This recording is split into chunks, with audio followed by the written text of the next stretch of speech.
He crept through Mumbai's monsoon-soaked shanties at midnight, shattering skulls with an iron bar. By dawn, 41 innocents lay dead, and the city had no clue who the psycho killer was. The monsoon rains of July 1968 hammered the corrugated tin roofs of Bombay's sprawling slums with relentless fury, turning the narrow alleyways into rivers of filth and despair. In the suffocating darkness of Sion Koliwada, where the city's forgotten masses huddled beneath plastic sheets and tattered cloth, something far more terrifying than poverty stalked the night. The pavement dwellers who called these streets home had grown accustomed to hunger, disease, and the casual cruelty of urban indifference. But nothing had prepared them for the methodical savagery of the man who would become known as the Beast of Bombay. Raman Raghav moved through the labyrinthine slums like a spectre of death, his weathered hands gripping a crude iron rod with the familiarity of a craftsman handling his favourite tool. At 33 years old, this unremarkable man possessed the power to transform sleeping families into scenes of unimaginable carnage with swift, brutal efficiency. What made him particularly terrifying wasn't just his capacity for violence, but his ability to vanish into the very fabric of Bombay's underbelly, indistinguishable from the thousands of other desperate souls who inhabited the margins of Indian society. The story of Raman Raghav began not in the putrid alleyways where he would earn his infamy, but in the rural village of Kile Darur in Maharashtra's Ahmednagar district, where he was born in 1935 to a family of modest means. His father, Raghav Bikaji Gatge, worked as a railway employee, providing the family with a stability that millions of Indians could only dream of. Yet even in childhood, those who knew young Raman detected something unsettling beneath his quiet demeanour, a coldness that seemed to emanate from his dark, penetrating eyes. The transformation from rural boy to urban predator wasn't immediate. Like countless others drawn by Bombay's promise of opportunity, Raman migrated to the sprawling metropolis in the late 1950s, seeking work in the textile mills that formed the backbone of the city's industrial economy. He found employment as a mill worker, joining the ranks of labourers who toiled in oppressive conditions for meagre wages. But unlike his colleagues who found solace in family, friendship, or the simple pleasure of surviving another day, Raman began to nurture darker impulses. The first signs of his psychological deterioration manifested in 1964, when he was 29 years old. Neighbours in his chawl, one of Bombay's characteristic tenement buildings, began noticing his increasingly erratic behaviour. He would disappear for days at a time, returning with bloodshot eyes and an unsettling intensity that made even the boldest residents avoid his gaze. His sister, Bhagyavati, would later tell investigators that Raman had begun experiencing what he described as divine visions that commanded him to cleanse the city of its human refuse. The religious delusions that consumed Raman's mind were not uncommon in a society where spirituality and madness often occupied the same psychological territory. He claimed to receive direct communications from Lord Parashurama, the sixth avatar of Vishnu, known in Hindu mythology as the destroyer of evil and the wielder of divine weapons. In Raman's twisted interpretation of these visions, the homeless masses who cluttered Bombay's streets represented a plague upon the earth that required systematic elimination. On the night of September 12, 1964, as the city sweltered under the oppressive heat of a delayed monsoon, Raman Raghav claimed his first victims. The Malvani family, Govind, his wife Kamala, and their 3 children, had settled down for the night on a relatively quiet stretch of pavement in Ambivali, seeking whatever comfort could be found on the unforgiving concrete. They possessed nothing of value save for the tattered clothes on their bodies and a battered aluminum pot that contained their meagre dinner of rice and watery dal. Raman approached the sleeping family with the calculated precision of a surgeon, his iron rod gleaming dully in the amber glow of a distant streetlight. The weapon itself was a testament to his methodical nature, a 2-foot length of reinforcing bar that he had carefully selected for its weight and durability. With swift, powerful strokes, he brought the rod down upon their skulls with such force that the sound echoed off the surrounding buildings like gunshots in the night. The brutality of the attack defied comprehension. Govind Malvani's skull was so thoroughly crushed that investigators would later struggle to determine his exact age from the remains.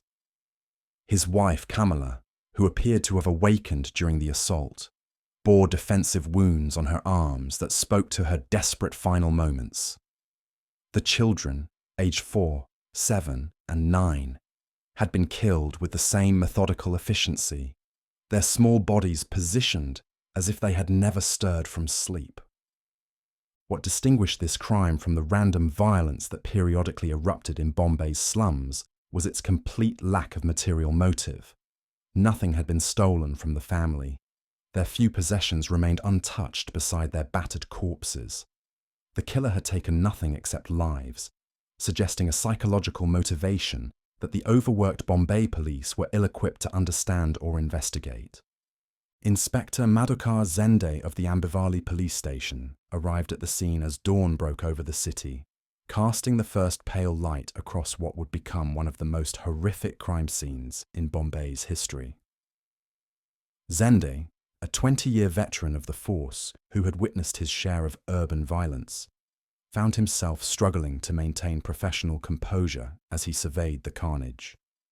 The methodical nature of the killings, combined with the apparent absence of any rational motive, suggested they were dealing with something far more dangerous than a common criminal. The investigation that followed revealed the profound inadequacies of Indian law enforcement in the 1960s. The Bombay police, already overwhelmed by the city's explosive growth and endemic crime, possessed neither the resources nor the expertise to conduct a proper forensic investigation. Crime scene photography was limited to a few grainy black and white images that captured little beyond the basic positions of the bodies. No fingerprints were collected, no blood samples preserved for analysis. The investigation relied entirely on witness testimony from a population that had learned to distrust police involvement in their lives. For 3 months, the case remained dormant in the filing cabinets of the Ambivali police station, another unsolved tragedy in a city that generated dozens of similar mysteries each year. Then, on December 15th, 1964, Raman struck again with devastating effect. This time, his targets were the Jadhav family.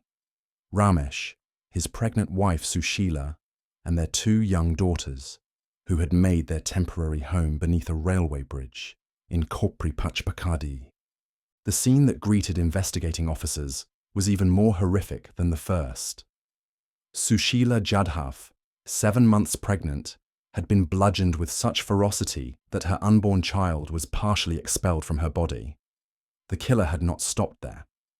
With methodical precision, he had destroyed the infant's skull as well, as if determined to ensure that no trace of the family's genetic line survived. The 2 daughters, aged 3 and 5, showed signs of having been awakened by their parents' screams before meeting their own violent ends. Assistant Inspector Raj Kumar Joshi, who led the investigation into the second massacre, began to detect patterns that his predecessors had missed. The killer possessed an intimate knowledge of the city's homeless population, striking only at families who had settled in isolated locations where their screams would go unheard. The weapon appeared to be identical in both cases, a heavy metal rod wielded with considerable strength and precision. Most tellingly, the killer seemed to take no trophies from his victims, suggesting that his motivation transcended mere criminal opportunism. As 1965 dawned over Bombay, the city's pavement dwellers began to whisper among themselves about a phantom killer who stalked the streets after midnight. They gave him many names: the Iron Rod Killer, the Phantom of the Pavements, the Night Demon, but none captured the systematic nature of his campaign of terror. Families who had grown accustomed to sleeping rough began seeking shelter in temple courtyards and railway stations. anywhere that offered the illusion of safety through numbers. Raman Raghav, meanwhile, had begun to refine his technique. His third attack on March 22, 1965, demonstrated a new level of sophistication in his selection of victims. The Kulkarni family, elderly Ganesh and his disabled son Prakash, presented what Raman perceived as the perfect targets: vulnerable, isolated, and unlikely to be missed quickly by authorities. He found them sleeping in a narrow alley behind Crawford Market, surrounded by the detritus of the city's commercial heart. The killing of Ganesh Kulkarni revealed new dimensions of Raman's pathology. The elderly man had been struck not just in the head, but across his arms, chest, and legs, as if the killer had continued the assault long after death had occurred. His son Prakash, who suffered from a developmental disability that left him unable to speak or defend himself, had been killed with equal brutality despite posing no threat whatsoever. The excessive violence suggested that Raman was beginning to derive sadistic pleasure from the act of killing itself. Inspector General R. D. Tyagi, who assumed command of the investigation in mid-1965, brought a different perspective to the case. A Cambridge-educated officer who had studied modern investigative techniques during his training with Scotland Yard, Tyagi recognized the methodical nature of the killings, suggested they were dealing with a serial killer, a concept barely understood in Indian law enforcement circles at the time. He ordered the creation of a special task force, dedicated exclusively to capturing what the press had begun calling the pavement killer. The task force's first breakthrough came through an unlikely source, a 12-year-old street child named Munna, who survived by scavenging through garbage bins and begging from late-night pedestrians. On the night of June 8, 1965, Munna had been sleeping in a doorway near Muhammad Ali Road when he was awakened by what he initially mistook for the sound of construction work. Peering around the corner, he witnessed Raman Raghav methodically bludgeoning the Sharma family, a couple with their teenage daughter who had been sleeping on a strip of cardboard beneath a shop's awning. Munna's testimony, delivered in the halting mixture of Hindi and Marathi that characterized Bombay's street language, provided investigators with their first detailed description of the killer. The boy described a man of medium height and build, wearing the simple shirt and trousers common among mill workers, who moved with a strange, rhythmic precision as he delivered blow after blow with his iron weapon. Most significantly, Munna reported that the killer had paused several times during the attack to look directly at the bodies, as if checking his work for completeness. The psychological profile that emerged from Munna's account, combined with evidence from the crime scenes, painted a picture of a killer who derived satisfaction from the systematic destruction of human life. Dr. Ramesh Patel, Bombay's only practicing psychiatrist with experience in criminal psychology, theorized that the killer was likely suffering from a form of religious psychosis that allowed him to rationalize mass murder as divine service. This analysis proved remarkably prescient when Raman was finally captured and interrogated. As the monsoon of 1965 gave way to the punishing heat of summer, Raman's attacks became both more frequent and more geographically dispersed. He struck in Dharavi, Mahim, Bandra, and Sion, always targeting families of pavement dwellers, but never following a predictable pattern that might allow police to anticipate his next move. His victims ranged from elderly couples to families with young children, united only by their shared vulnerability and society's indifference to their fate. The Desai family massacre of August 14, 1965, marked a turning point in both the investigation and Raman's psychological deterioration. Prakash Desai, his wife Savita, and their 4 children, aged between 2 and 11, had been sleeping in Grant Road Station's parking area when Raman discovered them. The brutality of this attack exceeded even his previous standards. The children had been killed with such force that their blood splattered across nearby vehicles, creating a crime scene that traumatized even experienced investigators. What made this case particularly significant was the presence of a witness whose testimony would prove crucial to Raman's eventual capture. Constable Yashwant Parade of the Government Railway Police had been conducting his routine patrol when he heard what he initially dismissed as the sound of someone beating carpets. Investigating further, he caught a glimpse of a man fleeing the scene, carrying what appeared to be a metal rod. Though the lighting was poor and the encounter lasted only seconds, Parade's trained eye registered enough details to provide a more precise physical description than previous witnesses had managed. The investigation gained new momentum under the leadership of Deputy Commissioner Iqbal Singh, who brought military precision to the hunt for the pavement killer. Singh, a veteran of the Indo-Pakistani War who had earned distinction for his tactical acumen, approached the case as a military campaign rather than a traditional police investigation. He divided the city into sectors, assigned teams to patrol high-risk areas, and established a network of informants among the homeless population who could report suspicious activity. This systematic approach yielded results within weeks. On September 3, 1965, one of Singh's informants, a ragpicker named Rajesh who worked the streets around Worli, reported seeing a man matching the killer's description, conducting what appeared to be surveillance of sleeping families. The individual had been observed on 3 separate nights, always carrying a bundle wrapped in cloth that could easily conceal a weapon. The trap was set with methodical precision.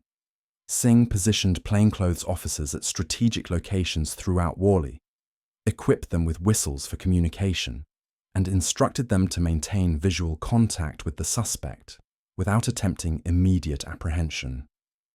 The plan required patience and discipline, qualities that would be tested as they waited for their quarry to reveal himself. On the night of September 7, 1965, as Bombay sweltered under oppressive humidity that made sleep nearly impossible, Raman Raghav emerged from the shadows to claim what he believed would be another set of victims.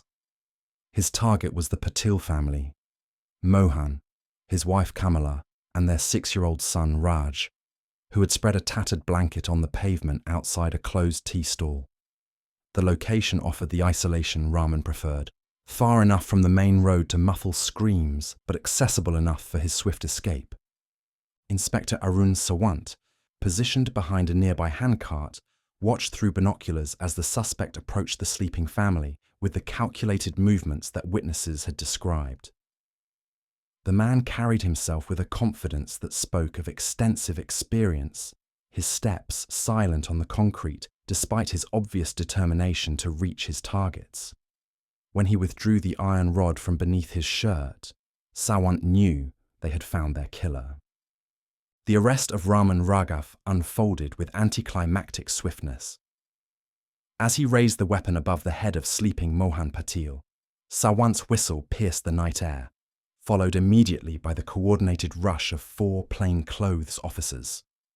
Raman attempted to flee, but his intimate knowledge of the slums proved useless against trained professionals who had studied the terrain in advance. Constable Vishnu Kale tackled the suspect 20 yards from the crime scene, ending a reign of terror that had claimed 41 lives over 13 months. The man who was dragged into the Worli police station bore little resemblance to the phantom killer who had terrorized Bombay's streets. Raman Raghav appeared almost pathetically ordinary, a thin, dark-complexioned individual whose only distinguishing feature was the unsettling intensity of his gaze. His clothing was unremarkable. A faded blue shirt, brown trousers worn thin at the knees, and canvas shoes that had seen better days. The weapon that had become an extension of his murderous will was revealed to be exactly what witnesses had described. A 2-foot length of reinforcing rod, its surface stained with what forensic analysis would later confirm as human blood from multiple victims. The interrogation of Raman Raghav, conducted over 6 days in September 1965, provided unprecedented insight into the mind of a mass murderer. Inspector General Tyagi, recognizing the historical significance of the case, ordered that every session be recorded in meticulous detail. The resulting transcripts, preserved in the Maharashtra State Archives, offer a chilling glimpse into the psychological landscape of a man who had systematically murdered families while maintaining an outward appearance of normalcy. They were polluting the city, Raman explained to his interrogators with matter-of-fact calm that unnerved experienced investigators. Parashurama spoke to me in dreams, showed me the truth. These people, they breed like rats, fill the streets with filth and disease. Someone had to cleanse the city. His voice remained steady throughout these confessions, as if he were discussing routine municipal maintenance rather than the systematic slaughter of innocent families. Dr. Ramesh Patel, brought in to assess Raman's mental state, found himself confronting a form of psychopathy that defied easy categorization. Unlike Western case studies of serial killers, Raman's motivation appeared genuinely rooted in religious delusion rather than sexual sadism or material gain. He displayed no remorse for his actions, viewing them instead as sacred duty performed at divine command. This religious framework had allowed him to rationalize mass murder as moral imperative, transforming every brutal killing into an act of spiritual service. The details that emerged during interrogation painted a picture of meticulous planning and execution. Raman revealed that he had spent months studying the habits and routines of Bombay's homeless population, identifying families who settled in isolated locations where their deaths would likely go unnoticed for hours or even days. He had tested different weapons before settling on the iron rod, which provided the perfect combination of lethality, portability, and silence. Each attack had been preceded by careful reconnaissance, ensuring that he understood escape routes and potential complications. Perhaps most disturbing was Raman's description of the psychological satisfaction he derived from the killings. "When I struck them, I felt peace," he told investigators. "The voices in my head became quiet, and I knew I had pleased the gods. Each family I eliminated made the city a little cleaner, a little more pure." This revelation confirmed Dr. Patel's hypothesis that Raman had developed a form of addiction to violence, requiring increasingly frequent kills to maintain his psychological equilibrium. The trial of Raman Raghav began on February 14, 1966, in the Sessions Court of Greater Bombay, presided over by Justice M.C. Chagla, one of India's most respected jurists. The case attracted unprecedented media attention, not only because of the horrific nature of the crimes, but because it represented the first time in Indian legal history that a defendant had been charged with such a large number of premeditated murders. The prosecution, led by additional public prosecutor Ashok Desai, faced the challenging task of proving guilt in 41 separate cases while establishing a pattern of deliberate, systematic killing. The defense strategy, orchestrated by prominent criminal lawyer Ram Jethmalani, centered on the argument that Raman's religious delusions rendered him legally insane and therefore not responsible for his actions. Jethmalani, who would later become one of India's most celebrated advocates, argued that his client's sincere belief in divine commands absolved him of criminal intent. This approach required the defense to acknowledge that Raman had indeed committed the murders, while arguing that his mental state at the time of the crimes precluded legal culpability. The testimony of surviving witnesses provided the emotional core of the prosecution's case. Munna, the street child who had witnessed the Muhammad Ali Road murders, took the stand with remarkable composure for someone so young. His description of the systematic nature of the attacks, delivered in simple but powerful language, moved even seasoned court officials to tears. "He was not angry," Munna testified. "He killed them like someone chopping vegetables for dinner. Very careful, very neat." Dr. Patel's psychiatric evaluation became the focal point of the trial's penalty phase. His assessment concluded that while Raman suffered from severe religious psychosis, he retained sufficient understanding of right and wrong to be held legally accountable for his actions. The defendant's ability to plan these crimes, to select vulnerable victims, and to avoid capture for over a year demonstrates cognitive functioning that exceeds the threshold for legal insanity, Patel testified. His delusions provided motivation for murder, but they did not impair his capacity to understand that these actions violated both legal and moral standards. The prosecution's presentation of physical evidence, while limited by the forensic capabilities of the 1960s, nevertheless painted a compelling picture of systematic murder. The iron rod found in Raman's possession contained blood traces that matched the blood types of several victims. Witness identifications placed him at or near multiple crime scenes. Most damaging of all was his own detailed confession, in which he had provided information about the murders that only the perpetrator could have known. Justice Chagla's verdict, delivered on September 18, 1966, reflected both the severity of the crimes and the complex legal questions they raised. Finding Raman guilty on 41 counts of murder, Chagla noted that the systematic nature of the killings, combined with the defendant's clear cognitive abilities, warranted the maximum penalty under Indian law. The court cannot ignore the fact that the accused methodically planned and executed these murders over an extended period, Chagla stated in his judgment. While his religious delusions may explain his motivation, they cannot excuse the deliberate taking of innocent lives. The death sentence handed down to Raman Raghav sparked intense debate about capital punishment, mental illness, and the treatment of India's homeless population. Progressive voices argued that the case highlighted society's failure to provide adequate mental health services and basic dignity to its most vulnerable citizens. Conservative commentators contended that Raman's execution was necessary to demonstrate that no amount of psychological dysfunction could justify mass murder. The appeals process stretched over 3 years, during which Raman remained confined in the high-security wing of Arthur Road Jail.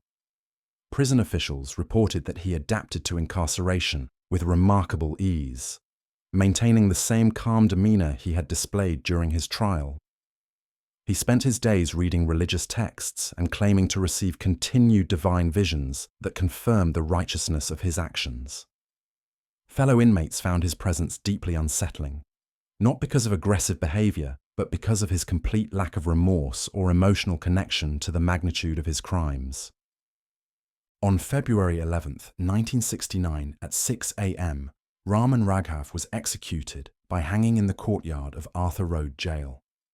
His final words, recorded by the prison chaplain, reflected the same religious delusions that had motivated his killing spree. "I go to join Parashurama in his eternal battle against evil. My work on earth is finished." He showed no fear as he mounted the scaffold, maintaining the same eerie composure that had characterized his entire interaction with the criminal justice system.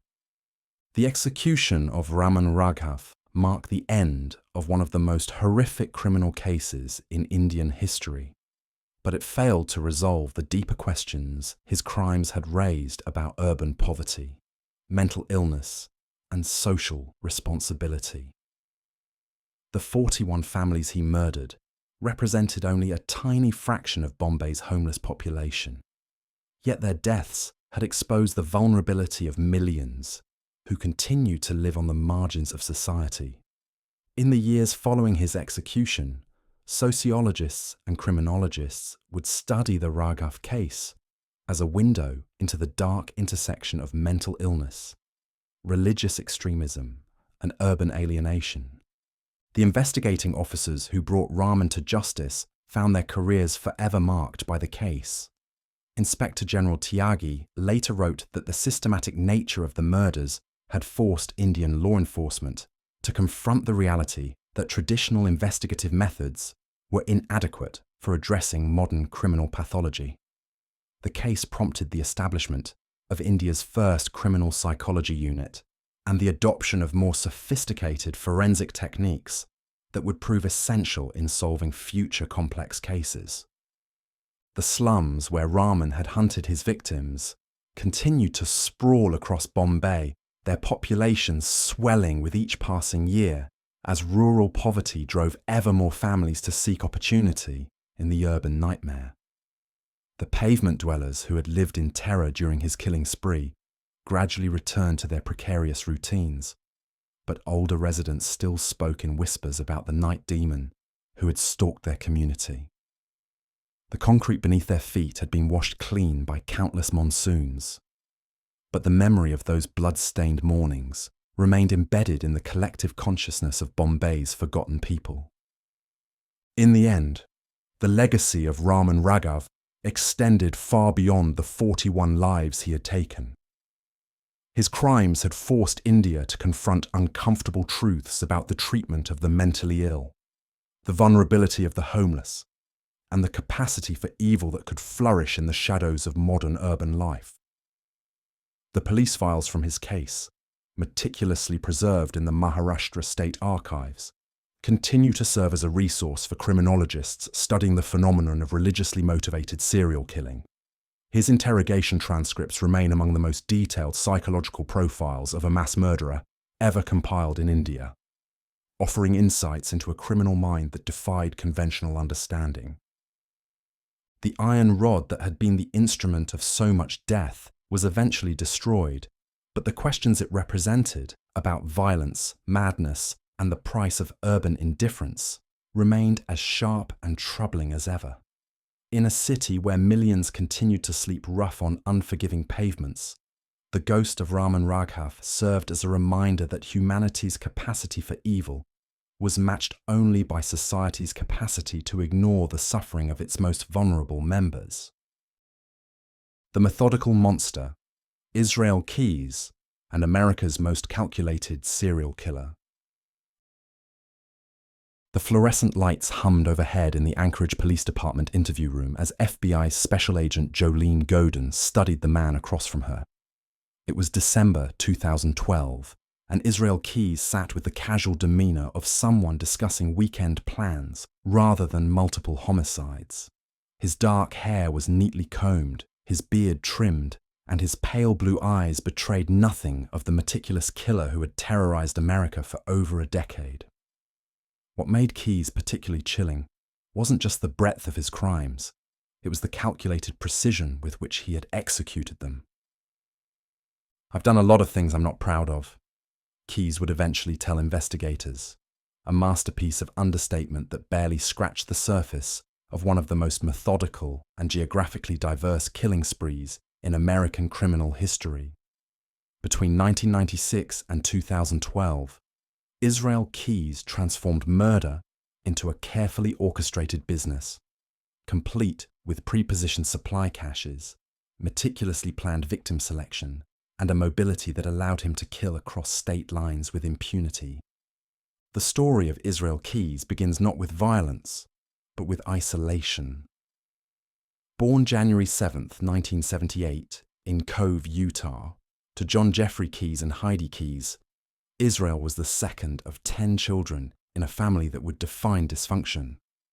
The Keyes household operated under the strict theological framework of a fundamentalist Christian sect that rejected modern society, technology, and conventional education. John Keyes, a machinist and part-time minister, ruled his family with biblical literalism that bordered on fanaticism, while Heidi struggled to maintain order among their ever-growing brood. In 1983, when Israel was 5, the family relocated to a remote cabin in Colville, Washington, near the Canadian border. The property lacked electricity and running water, and the children were homeschooled using biblical curriculum that emphasized obedience, hard work, and separation from the corrupting influence of the outside world. This isolation would prove formative for young Israel, who displayed an early fascination with death and violence that his parents either failed to recognize or chose to ignore. Former neighbors would later recall Israel as a strange, quiet child who seemed older than his years. He spent hours alone in the woods surrounding their property, returning with dead animals that he would examine with clinical detachment.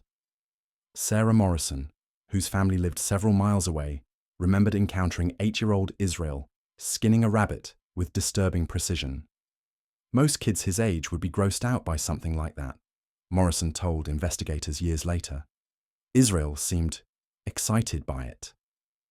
The seeds of Keyes' future methodology were planted during these formative years. The family's nomadic lifestyle, they moved frequently to avoid what John Keyes termed government interference, taught Israel that anonymity was power. Their off-grid existence demonstrated that one could live outside societal structures without detection. Most importantly, the isolation fostered a profound disconnection from human empathy that would later enable him to view potential victims as nothing more than opportunities. In 1995, when Israel was 17, the family dynamic shifted dramatically. His parents divorced, and Heidi took the younger children to Arkansas while John remained in Washington. Israel, caught between these fractured worlds, chose a third option. He enlisted in the United States Army. Military records show that Private Israel Keyes completed basic training at Fort Benning, Georgia, and was subsequently stationed at Fort Lewis, Washington, and later Fort Hood, Texas. The Army provided Keyes with something his chaotic childhood had lacked: structure, discipline, and most crucially, technical training. He excelled in his military occupational specialty as a construction equipment operator, but fellow soldiers remembered him as aloof and intense.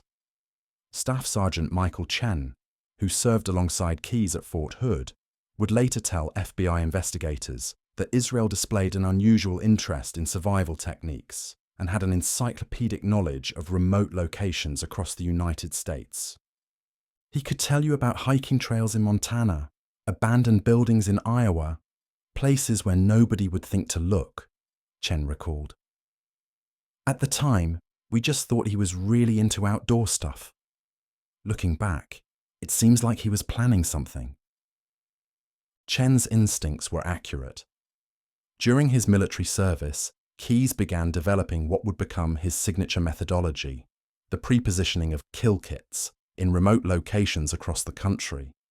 These caches, buried in waterproof containers, contained weapons, restraints, cash, and other tools necessary for abduction and murder. The systematic nature of this preparation revealed a level of premeditation that distinguished Keyes from other serial killers who typically operated within familiar geographic regions. Military training also provided Keyes with crucial skills that would serve his future crimes. He learned weapons handling, land navigation, and perhaps most importantly, how to blend into different environments while maintaining operational security. The Army's emphasis on mission accomplishment and attention to detail would later manifest in murders executed with military precision. Keyes received an honorable discharge in 1998, but his transition to civilian life was anything but conventional.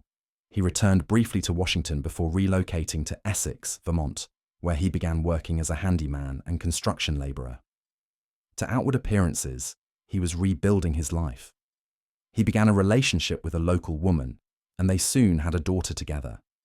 Neighbors described him as quiet but reliable, always willing to help with odd jobs around the community.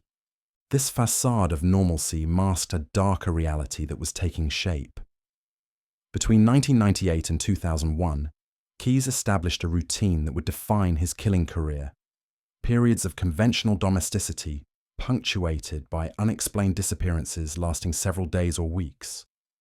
He told friends and co-workers that he enjoyed solo camping trips and wilderness adventures, explanations that seemed perfectly consistent with his outdoorsman persona. In reality, these absences allowed Keyes to begin implementing his kill kit strategy. FBI analysis of his travel patterns, reconstructed from credit card records, cell phone data, and eyewitness accounts, revealed a methodical process of cache placement that spanned from Washington state to Vermont, from Alaska to Texas. Each kit was buried in a location that Keyes had carefully scouted, always in areas remote enough to avoid accidental discovery, but accessible enough for him to retrieve when needed.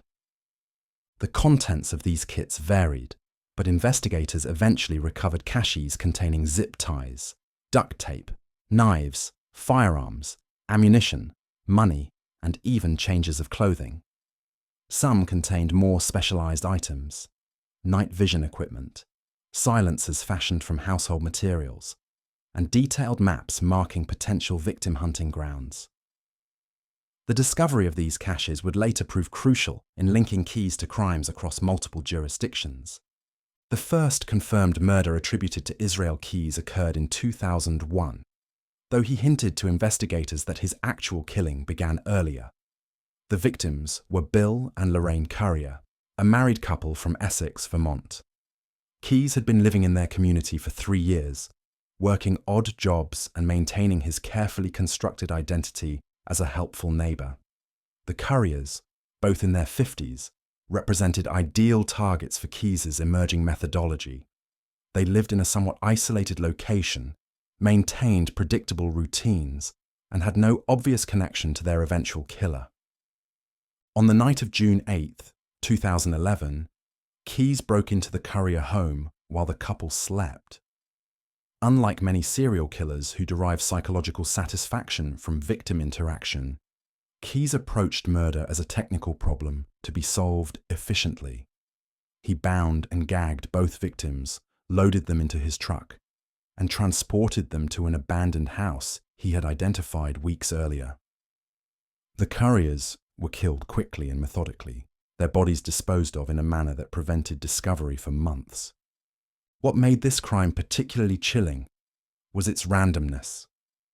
Keyes later admitted to investigators that he had selected the Curriers not because of any personal grievance or psychological fixation, but simply because they presented a low-risk opportunity. They were just unlucky, he explained with characteristic detachment. This admission revealed the terrifying arbitrariness that would characterize all of his subsequent crimes. The Currier murders established Keyes's operational template: extensive surveillance of potential targets, careful timing to minimize risk of discovery, quick execution to prevent victim resistance, and thorough disposal to delay investigation. Most crucially, he had demonstrated the ability to commit murder within his own community while maintaining his cover identity, a level of compartmentalization that would allow him to kill for over a decade without suspicion. Following the Vermont murders, Keyes relocated to Anchorage, Alaska, ostensibly to pursue construction opportunities in the booming oil economy. Alaska's vast wilderness and sparse population density provided an ideal hunting ground for someone with Keyes's skill set and methodology. He established himself as a general contractor, specializing in residential construction and renovations that allowed him legitimate access to homes throughout the Anchorage area. The move to Alaska also marked an evolution in Keyes's killing methodology. Rather than limiting himself to his immediate geographic area, he began planning what he termed hunting trips, carefully orchestrated journeys to distant locations where he would select, abduct, and murder victims before returning to Alaska. These trips were planned months in advance, with Keyes using his legitimate business as cover for extended absences. Between 2005 and 2012, Keyes embarked on dozens of these hunting expeditions, traveling to locations across the United States where he had previously positioned kill kits. FBI behavioral analysts later determined that he deliberately avoided patterns that might alert law enforcement, varying his target demographics, killing methods, and geographic locations in ways that prevented different jurisdictions from recognizing connections between crimes. The scope of Keyes's methodology became apparent through painstaking analysis of his travel records, financial transactions, and digital footprint. He would typically drive to his target location, avoiding air travel that created paper trails and limiting his use of credit cards or electronic devices that could be traced. Upon reaching his destination, he would retrieve a previously buried kill kit, conduct surveillance on potential victims, execute his attack, dispose of evidence, and return home within a matter of days. This level of planning and operational security allowed Keyes to commit murders across multiple states without detection. Investigators eventually linked him to confirmed kills in Vermont, Alaska, Washington, and New York, with strong evidence suggesting additional victims in Texas, Oregon, and other locations where he had positioned caches and made unexplained trips. The psychological profile that emerged from FBI analysis revealed a killer unlike any previously encountered. Most serial killers operate within geographic comfort zones, target specific victim types that fulfill psychological needs, or display behavioral patterns that eventually lead to their capture. Keyes deliberately avoided all of these characteristics, approaching murder as an intellectual challenge rather than an emotional compulsion. Dr. Catherine Ramsland, a forensic psychologist who consulted on the Keyes investigation, noted that his methodology reflected an unusual combination of antisocial personality disorder and obsessive-compulsive tendencies. Most serial killers are driven by fantasy and compulsion, she explained. Keyes seemed to view killing as a puzzle to be solved perfectly. The challenge wasn't just in committing murder, but in doing so in ways that would never be detected or connected. This analytical approach to killing extended to Keyes's victim selection process. Rather than targeting individuals who fit specific physical or demographic criteria, he selected victims based purely on opportunity and risk assessment. His victims ranged in age from teenagers to elderly individuals, included both men and women, and came from various ethnic and socio-economic backgrounds. The only common factor was their vulnerability to his particular methodology. The randomness of his victim selection created unique challenges for law enforcement. Traditional investigative approaches that rely on victimology and behavioral analysis were largely ineffective against a killer who deliberately avoided patterns. Individual jurisdictions investigating disappearances and murders had no reason to suspect connections to crimes hundreds or thousands of miles away. Keyes' ability to maintain his cover identity while committing murders across the country demonstrated a level of psychological compartmentalization that impressed even seasoned FBI profilers. In Anchorage, he was known as a reliable contractor who coached his daughter's softball team and participated in community events. Customers praised his work quality and professionalism, and neighbors considered him a model citizen who kept his property immaculate and always offered to help with snow removal or other neighborhood needs. This dual existence, loving father and community member by day, methodical killer during carefully planned expeditions, required extraordinary psychological control. Unlike many serial killers who display warning signs or behavioral deterioration over time, Keyes maintained his facade perfectly for over a decade. He avoided substance abuse, maintained stable relationships, and never exhibited the erratic behavior that typically draws law enforcement attention. The maintenance of multiple kill kit locations across the country represented a significant logistical and financial investment that further demonstrated Keyes' commitment to his killing methodology. FBI investigators eventually mapped over a dozen confirmed cache locations, with evidence suggesting that many more existed but were never recovered.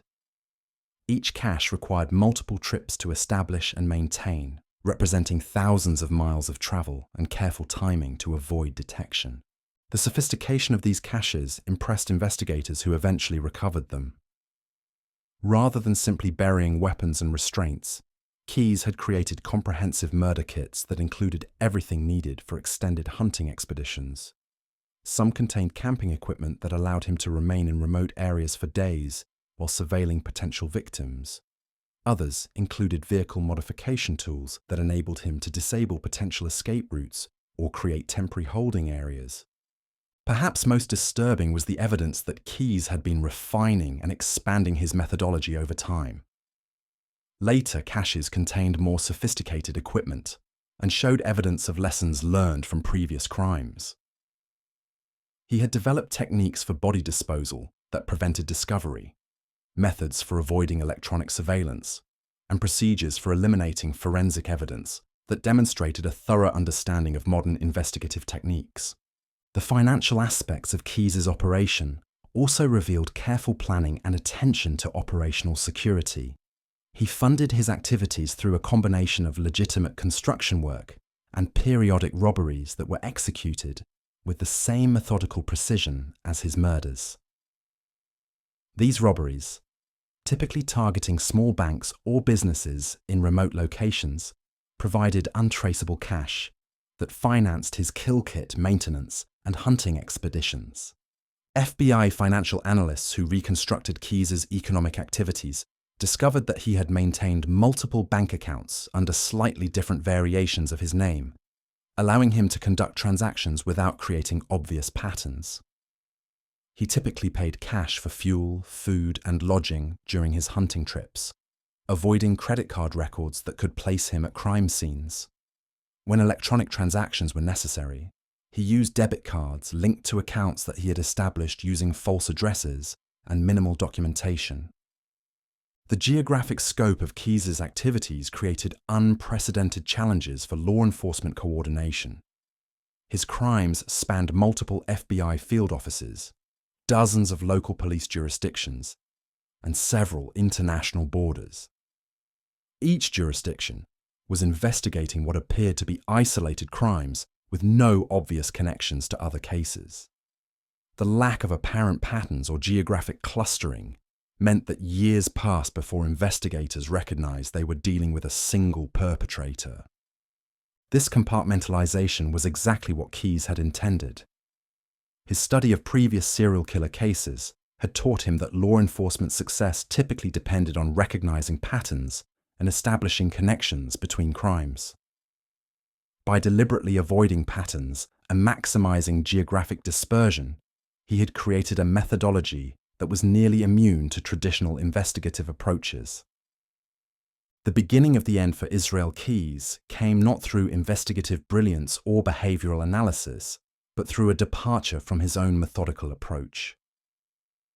On February 1st, 2012, Keyes made a decision that would ultimately lead to his capture.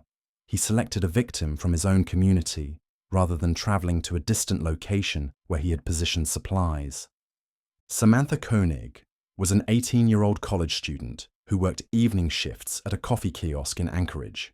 She was attractive, friendly, and well-liked by customers and co-workers who knew her as someone who could brighten even the darkest Alaskan winter days. On the evening of February 1st, she was working alone at the Common Grounds coffee stand when Israel Keyes approached her window just before closing time. Security footage from nearby businesses would later show Keyes conducting surveillance on the coffee stand for several days prior to his attack, a level of preparation that was consistent with his established methodology. However, the decision to target someone from his own community represented a significant deviation from his previous operational security practices. At approximately 8 p.m., Keyes approached Koenig's window and ordered coffee. When she turned to prepare his drink, he produced a weapon and forced her to accompany him to his truck. The entire abduction took less than 2 minutes and occurred in a location that Keyes knew was monitored by multiple security cameras. This uncharacteristic disregard for electronic surveillance would prove to be his downfall.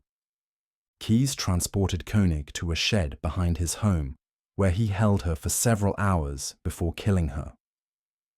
Unlike his previous victims, who were typically killed quickly and disposed of immediately, Keyes kept Koenig's body for weeks, ultimately dismembering it and disposing of the remains in a remote lake. The extended timeline of this crime created multiple opportunities for forensic evidence collection that had been absent in his previous murders. Perhaps most significantly, Keyes photographed Koenig's body in a manner designed to suggest she was still alive, then used this image to extort ransom money from her family. This decision to profit financially from the murder represented another departure from his established methodology and created additional evidence trails that investigators could follow. The ransom demand, delivered via text message to Koenig's boyfriend, requested $30,000 for her safe return. Keyes had researched the family's financial situation and calibrated his demand to an amount that seemed achievable, but not suspiciously low. The text messages were sent using Koenig's own cell phone, which Keyes had taken during the abduction. Law enforcement response to Koenig's disappearance was immediate and comprehensive. Her family reported her missing within hours of her failure to return home, and the discovery of evidence at the coffee stand indicated foul play rather than voluntary disappearance. FBI Special Agent Jolene Godin was assigned as the lead investigator, beginning a case that would ultimately unravel one of the most methodical killing sprees in American history. The investigation benefited from several factors that had been absent in Keyes's previous crimes. The urban setting provided extensive surveillance coverage that documented both the abduction and Keyes's subsequent movements. His decision to use the victim's cell phone for ransom demands created electronic evidence that could be traced and analyzed. Most importantly, the crime had occurred within his own community, where his identity and activities could be thoroughly investigated. Security footage analysis revealed that Keyes had visited the coffee stand multiple times in the days preceding the abduction, always during Koenig's shifts. This pattern of surveillance, combined with witness descriptions of a suspicious individual matching Keyes's appearance, led investigators to focus on him as a person of interest within days of the crime. The breakthrough came when investigators traced the ransom text messages to cellular towers near Keyes's home and workplace. Cell phone records showed that the messages had been sent from locations that corresponded to his known activities and travel patterns.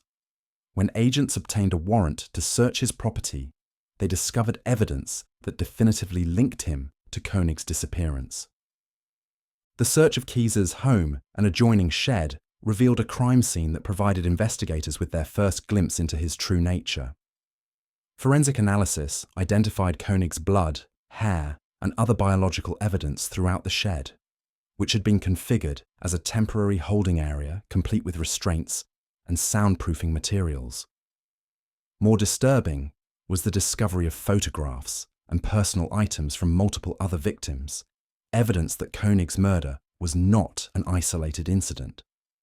Keyes was arrested on March 13, 2012, at a coffee shop in Lufkin, Texas, where he had traveled using Koenig's debit card. The electronic trail created by his use of her banking information provided a clear timeline of his movements following the murder, and demonstrated the level of evidence that his methodical approach had previously avoided creating. The interrogation of Israel Keyes that followed his arrest provided unprecedented insight into the mind of a methodical killer. FBI Special Agent Jolene Godin, who conducted most of the interviews, found herself dealing with a suspect unlike any she had previously encountered. Keyes was articulate, intelligent, and surprisingly forthcoming about his methodology, though he remained selective about which specific crimes he would discuss. Over the course of multiple interview sessions, Keyes provided investigators with a masterclass in serial killing methodology. He explained his kill kit system, described his victim selection process, and detailed the operational security measures that had allowed him to kill for over a decade without detection. However, he steadfastly refused to provide specific information about most of his victims, claiming that he wanted to protect their families from unnecessary pain. This selective cooperation created enormous frustration for investigators who recognized that Keyes possessed information about multiple unsolved disappearances and murders across the country. His willingness to discuss methodology while remaining silent about specific victims suggested a level of psychological control that persisted even after his capture. The interviews also revealed the intellectual pride that Keyes took in his methodology.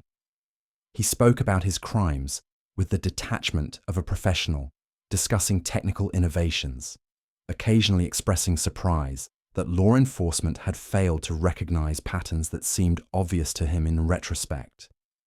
This attitude suggested that he viewed his capture not as a personal failure, but as an inevitable statistical outcome of extended criminal activity.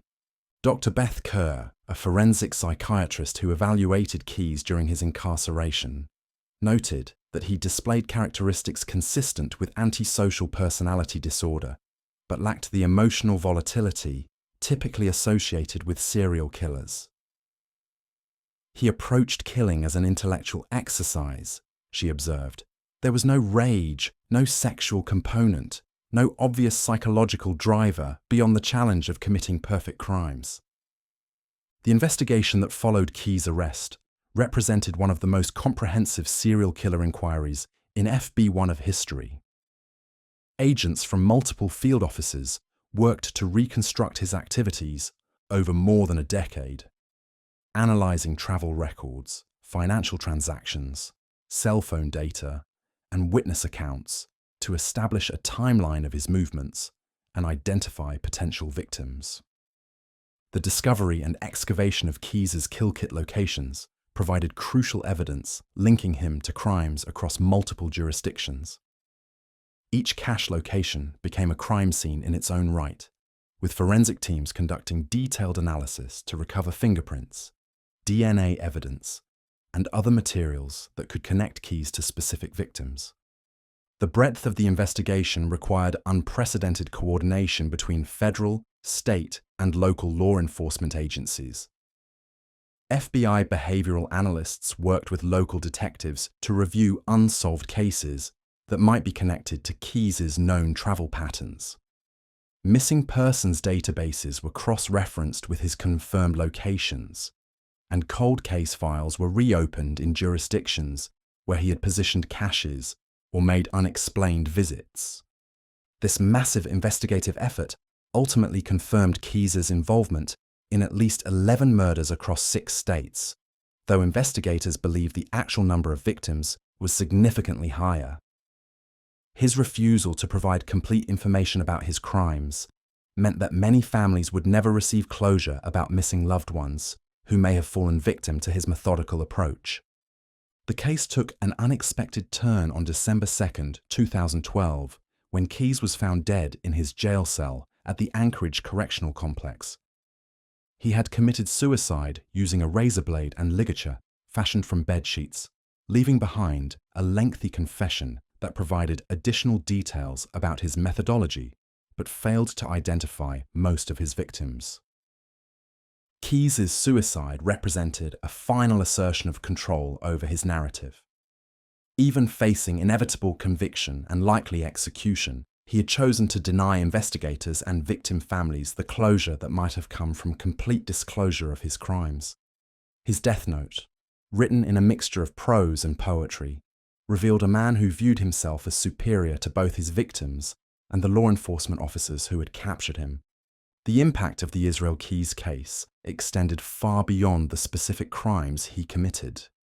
His methodology exposed significant vulnerabilities in law enforcement coordination and information sharing that allowed him to operate undetected for over a decade. The case prompted reforms in how agencies share information about missing persons and unsolved crimes, particularly those that cross jurisdictional boundaries. The investigation also highlighted the challenges posed by modern technology and mobility in serial crime investigation. Keyes had exploited the gaps between local, state, and federal databases to avoid detection, while using legitimate business activities and careful financial planning to fund and conceal his criminal activities. For the families of confirmed and suspected victims, the Keyes case represented both resolution and ongoing anguish. While his capture provided answers about specific crimes, his refusal to fully disclose his activities left many families without closure about missing loved ones who may have encountered him during his years-long killing spree. The methodical nature of Keyes' crimes also raised disturbing questions about the potential existence of other killers using similar methodologies. His systematic approach to murder, combined with his success in avoiding detection, suggested that traditional investigative techniques might be inadequate for addressing serial killers who deliberately avoid behavioral patterns and geographic limitations.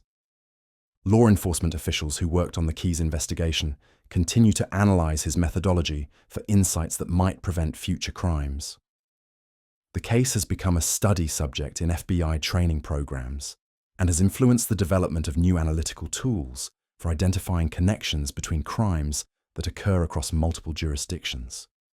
The Israel Keys case stands as a chilling reminder that the most dangerous killers may be those who approach murder as an intellectual challenge rather than an emotional compulsion. His ability to maintain a normal facade while committing methodical murders across the country demonstrated a level of psychological compartmentalization that challenges fundamental assumptions about criminal behavior and detection. Years after his death, investigators continue to receive tips and leads from families who believe their missing loved ones may have been victims of Israel Keys. Each lead requires careful analysis and comparison to his known travel patterns and methodologies, a process that keeps the case active despite his death. The true scope of Keys's crimes may never be fully known, a fact that represents perhaps his most lasting victory over the law enforcement officers who sought to bring him to justice. In death, as in life, Israel Keys maintained control over his narrative, leaving behind questions that may never be answered and families who may never find peace. His legacy serves as both a case study in methodical criminal planning and a stark warning about the limitations of traditional investigative approaches when confronted with killers who deliberately avoid detection through careful planning and operational security. The Israel Keys case changed how law enforcement thinks about serial crime investigation and continues to influence policies and procedures designed to prevent similar cases in the future. The Poison Grandmother, Martha Wise, and the Arsenic Terror of rural Ohio. The kerosene lamp flickered against the whitewashed walls of the Gienke farmhouse as Martha Wise knelt beside her mother-in-law's bed, her weathered hands trembling as she held a glass of water to the dying woman's lips. Outside, the October wind of 1924 howled across the barren fields of Medina County, Ohio, carrying with it the scent of rotting corn stalks and the promise of an early winter. Inside, the air hung thick with the stench of death and something else, something metallic and bitter that seemed to cling to the very walls of the room. "Please, Mama Gienka," Martha whispered, her voice barely audible above the old woman's labored breathing. "Just a little more water. It will help with the pain." Sophie Gienka's eyes, clouded with agony and confusion, fixed on her daughter-in-law's face. For a moment, something flickered there. A recognition, perhaps, or maybe just the desperate hope of a dying woman clinging to life. She parted her cracked lips and took another sip from the glass, never knowing that with each swallow, she was ingesting another dose of the white powder that would ensure she never saw another dawn. This was Martha Wise's third successful murder, though the residents of Hardscrabble Road had no way of knowing it yet. To them, she was simply the 41-year-old farm wife who had already buried 2 husbands and seemed cursed with an unusual streak of bad luck when it came to the health of those around her. What they didn't know was that Martha had discovered a terrible power in the small tin of rat poison she kept hidden in her kitchen cupboard. A power that would soon terrorize an entire community and leave dozens of people fighting for their lives. The story of Martha Wise begins not with murder, but with a childhood steeped in the harsh realities of rural poverty and the kind of religious fervor that could twist a person's understanding of right and wrong. Born Martha Hazel on August 10, 1883, in the farming community of Hardscrabble, Ohio, she entered a world where survival was never guaranteed and where the line between life and death was often determined by factors beyond human control: bad weather, failed crops, or simple misfortune. Her father, Jacob Hazel, was a man shaped by the unforgiving demands of farm life, his hands permanently stained with soil and his back bent from years of labor. Martha's mother, Catherine, was a devoutly religious woman who saw the hand of God in every aspect of daily life, from the successful harvest to the death of livestock. It was from her mother that Martha first learned to view the world through the lens of divine providence. a worldview that would later provide her with the justification she needed for her terrible crimes. The Hazel household was one where children were expected to contribute to the family's survival from an early age. Martha learned to milk cows before she could properly read, to tend chickens before she understood arithmetic, and to prepare meals for a family of 7 with whatever ingredients were available. But it was in the kitchen that Martha discovered her true talent, a natural ability to prepare food that people found irresistible, a skill that would later serve her dark purposes in ways no one could have imagined. As a young woman, Martha was considered attractive by the standards of rural Ohio. She had dark hair that she wore in the fashionable Gibson girl style, intelligent brown eyes, and a manner of speaking that suggested an education beyond what most farm girls received. Her first marriage, to Albert Wise, came in 1901 when she was just 18 years old. Albert was a farmer like her father, but he possessed an optimism and energy that made him stand out among the often grim-faced men of hardscrabble. The early years of their marriage were marked by the typical struggles of young farmers trying to establish themselves. Albert worked the land while Martha managed the household, raised their children, and contributed to the family income by selling eggs and butter to neighbours. By all accounts, they were a happy couple, and Martha seemed to find genuine contentment in her role as wife and mother. But happiness, as Martha would learn, was a fragile thing in the world of small-town Ohio. In 1916, Albert Wise fell ill with what the local doctor diagnosed as stomach trouble. The symptoms came on suddenly: violent nausea, cramping, and a general weakness that seemed to sap his strength with each passing day. Martha nursed him devotedly, preparing special meals and administering the medicines prescribed by Dr. Robinson, the county physician. For 3 weeks, Albert lingered between life and death, his condition deteriorating despite Martha's constant care. Neighbours would later remember how dedicated she seemed, how she rarely left his bedside, and how she insisted on preparing all of his food herself. When Albert finally died on a grey morning in November 1916, Martha's grief appeared genuine and profound. She threw herself across his coffin at the funeral, wailing in a manner that moved even the most stoic members of the community to tears. What no one knew, what no one could have suspected, was that Martha had been slowly poisoning her husband with arsenic for nearly a month. The white powder, easily obtained from rat poison available at any general store, was virtually undetectable when mixed into food or drink. The symptoms it produced were easily mistaken for any number of common ailments, and few rural doctors had the knowledge or resources to identify arsenic poisoning. Martha's motive for killing Albert remains unclear even today. Some who knew them suggested that she had grown tired of the financial struggles of farm life, while others believed she had developed feelings for another man. But perhaps the most disturbing possibility is that Martha had simply discovered she enjoyed the power that came with holding someone's life in her hands, the ability to play God with a few grains of white powder. After Albert's death, Martha moved back to her family's farm to help care for her aging parents. The insurance money from Albert's death, $500, a substantial sum for a farm family in 1916, provided her with a measure of financial independence that few women of her era enjoyed.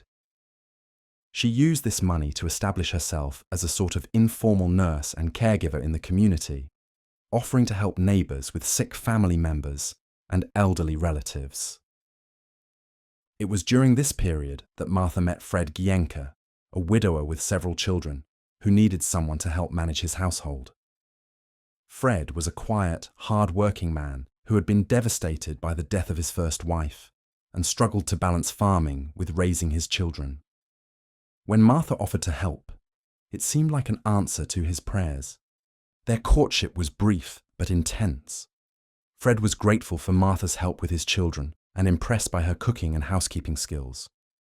Martha, for her part, seemed to genuinely care for Fred and his family, though she would later admit that she was also attracted to the stability and respectability that marriage to him would provide. They married in 1918, and for a time, the Gienke household was a happy one. Martha took over the care of Fred's children as if they were her own, and she quickly established herself as an indispensable part of the family. Her cooking was legendary among the neighbours, who would often comment on the delicious meals she prepared and the care she took in feeding her family. But by 1920, Martha had begun to exhibit signs of the psychological instability that would eventually lead to her crimes. She became increasingly obsessed with religion, attending church services multiple times per week, and claiming to receive direct communications from God. She would spend hours reading the Bible and praying, often speaking in tongues during these sessions, in a way that unnerved even her most devout neighbours. More troubling was Martha's growing fascination with death and dying. She would volunteer to help with sick neighbours, spending hours at the bedsides of the dying and offering to prepare special meals for them. She developed a reputation as someone who could ease the suffering of the terminally ill, though some family members would later report that their loved ones seemed to deteriorate more rapidly under Martha's care. The first clear indication that something was seriously wrong came in 1922, when Martha's mother-in-law, Lillian Genke, fell ill with mysterious stomach problems. Lillian, who was in her 70s and had been in good health for her age, suddenly began experiencing severe nausea and weakness. Martha immediately took charge of her care, insisting that she be allowed to prepare all of Lillian's meals and administer her medications. Dr. Robinson, who had treated the family for years, was puzzled by Lillian's condition. Her symptoms were consistent with several possible ailments, but nothing seemed to respond to treatment. As the weeks passed, Lillian grew weaker and weaker, her body racked with pain that seemed to come in waves. Martha remained at her bedside constantly, offering comfort and spooning broth into her mouth with infinite patience. When Lillian died on September 15, 1922, the cause of death was officially listed as gastroenteritis, a common enough ailment among the elderly.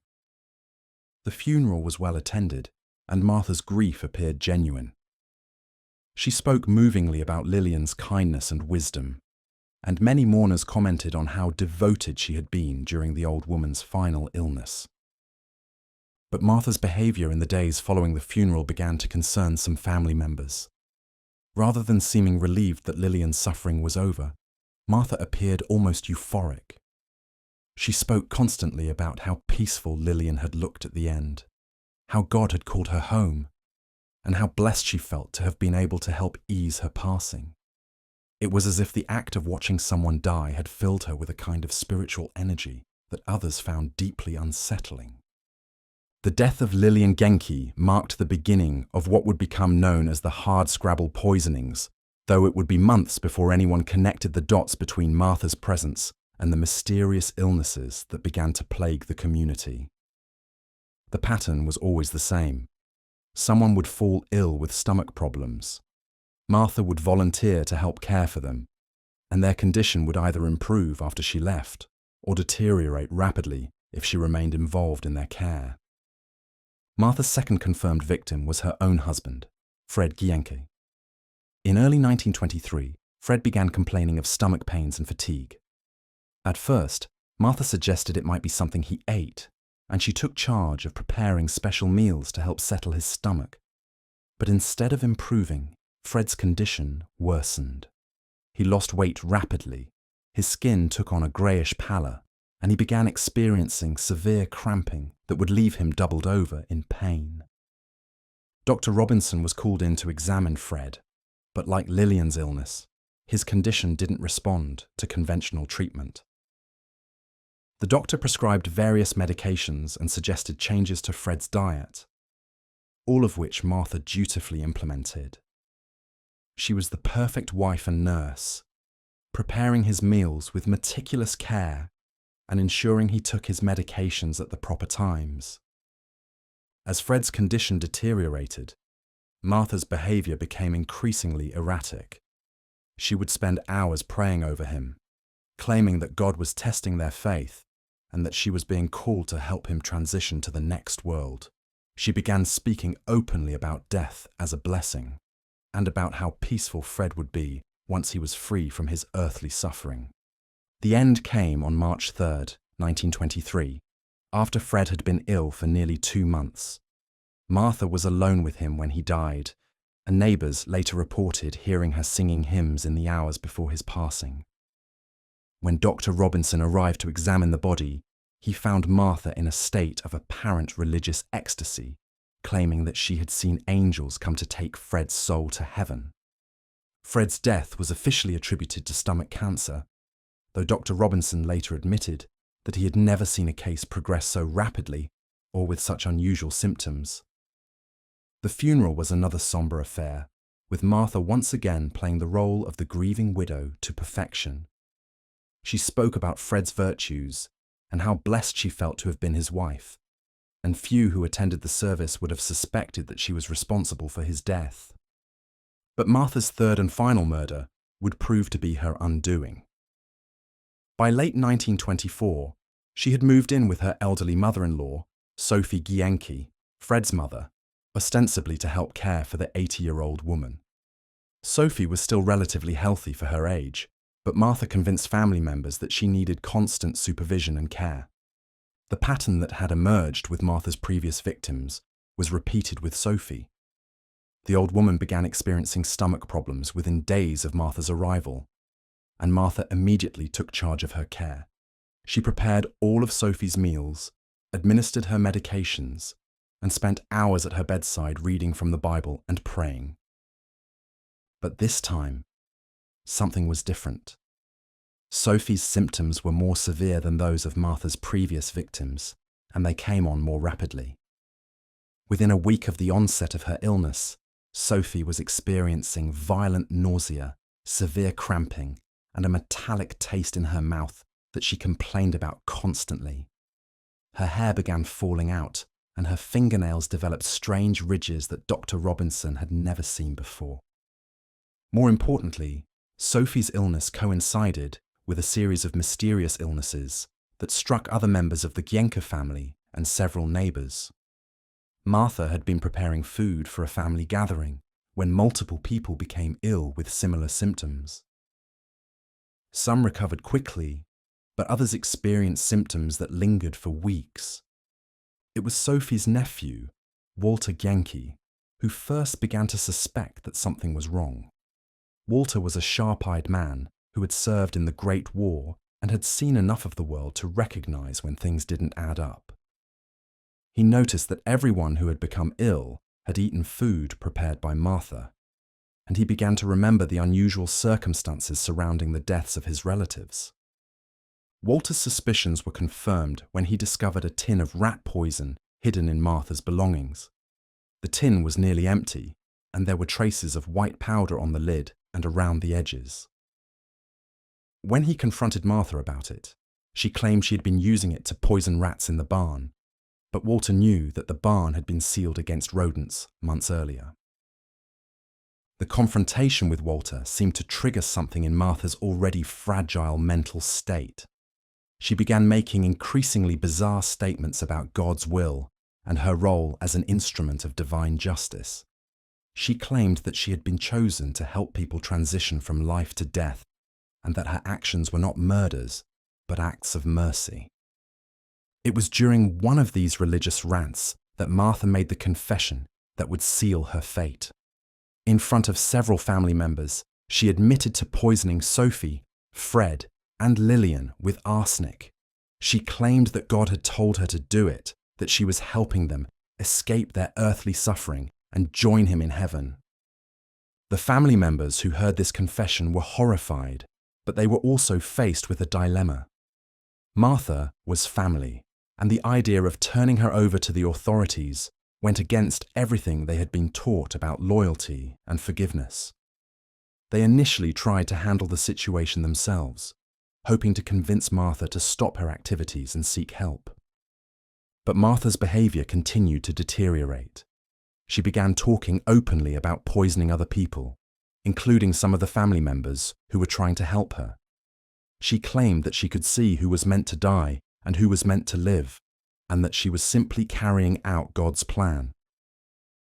The breaking point came when Martha attempted to poison Walter Gienke himself. She had prepared a special meal for him, claiming it was a peace offering after their earlier confrontation. But Walter, now alert to the danger, noticed the metallic taste in the food and immediately stopped eating. When he confronted Martha about it, she didn't deny her intentions, but instead claimed that God had told her Walter was ready to join his relatives in heaven. Realizing that Martha posed a continuing danger to everyone around her, Walter finally contacted the authorities. On December 8, 1924, Sheriff George Swinehart of Medina County arrived at the Gienke farm to arrest Martha Wise on suspicion of murder. She offered no resistance, instead seeming almost relieved that her secret was finally out. The investigation that followed revealed the full scope of Martha's crimes. Examinations of the bodies of Fred and Lillian Gienke revealed high levels of arsenic in their tissues, confirming that they had been poisoned. Sophie Gienke, who was still alive but barely, was found to have potentially lethal levels of arsenic in her system. She would survive, but the damage to her organs would leave her an invalid for the rest of her life. More disturbing was the discovery that Martha had been systematically poisoning dozens of people in the community over a period of more than 2 years. Food she had prepared for church socials, family gatherings, and community events had been laced with arsenic, causing illness in an estimated 30 to 40 people. Most had recovered, but several had suffered permanent damage to their organs. The trial of Martha Wise began on April 13, 1925, in the Medina County Courthouse. The prosecution, led by District Attorney James McCreary, presented a case that painted Martha as a calculating killer who had used her position as a caregiver to systematically murder her family members. They argued that her claims of religious motivation were simply an attempt to avoid responsibility for her crimes. The defense, led by attorney Harold Cassidy, faced an almost impossible task. Martha's confessions were clear and detailed, the physical evidence was overwhelming, and the community's anger was palpable. Cassidy's strategy was to argue that Martha was insane, that her religious delusions had made her incapable of understanding the nature of her actions. The testimony during the trial was harrowing. Survivor after survivor took the stand to describe their experiences with Martha's poisoned food, the agony they had endured, and the fear they had lived with after learning the truth. Dr. Robinson testified about the unusual symptoms he had observed in Martha's victims, and his regret at not recognizing the signs of arsenic poisoning sooner. But perhaps the most chilling testimony came from Martha herself. Taking the stand in her own defense, she showed no remorse for her actions and continued to claim that she had been carrying out God's will. She described in detail how she had administered the arsenic, how she had watched her victims suffer, and how peaceful she had felt, knowing that she was helping them escape their earthly pain. "I loved them all," Martha testified, her voice calm and matter-of-fact. "That's why I helped them go to heaven. God told me they were ready, and I was just his instrument. I don't understand why everyone is so upset. They're in a better place now." The jury deliberated for less than 3 hours before returning a verdict of guilty on all counts. Martha was sentenced to life in prison without the possibility of parole, avoiding the death penalty only because of questions about her mental state. The case of Martha Wise sent shockwaves through rural Ohio and beyond, highlighting the vulnerability of small communities to crimes that seem to defy comprehension. It also exposed the limitations of rural medical care and the difficulty of detecting arsenic poisoning without proper laboratory facilities. Martha was transferred to the Ohio State Reformatory for Women in Marysville, where she would spend the rest of her life. Prison records show that she continued to claim divine inspiration for her crimes, though she gradually became less vocal about her religious beliefs as the years passed. She died in prison on June 28, 1971, at the age of 87, having served 46 years for her crimes. The community of Hardscrabble never fully recovered from the trauma of Martha's crimes. Families were torn apart by suspicion and mistrust, and the simple act of sharing a meal became fraught with anxiety. The Gienka family, devastated by the loss of their loved ones and the betrayal of someone they had trusted completely, eventually sold their farm and moved away from the area. The case also had broader implications for criminal justice and public health. It led to improved training for rural doctors in recognizing the signs of poisoning and to better coordination between local law enforcement and state medical authorities. The Ohio State Legislature passed new laws requiring more thorough investigations of suspicious deaths and mandating the reporting of unusual clusters of illness. But perhaps most importantly, the case of Martha Wise served as a stark reminder of the capacity for evil that can exist in the most unexpected places. She was not a stereotypical killer, not a stranger lurking in the shadows or a violent criminal with a history of antisocial behavior. She was a respected member of her community, a devoted wife and mother, a woman who seemed to embody the virtues of rural American life. The horror of her crimes lay not just in their brutality, but in their intimate nature. She had poisoned people who trusted her, who had invited her into their homes and allowed her to care for them in their most vulnerable moments. She had turned the most basic human acts, preparing food, caring for the sick, offering comfort to the dying, into instruments of murder. As the years passed and the immediate shock of Martha's crimes faded, psychologists and criminologists would study her case as an example of a particularly rare type of killer, the female serial poisoner.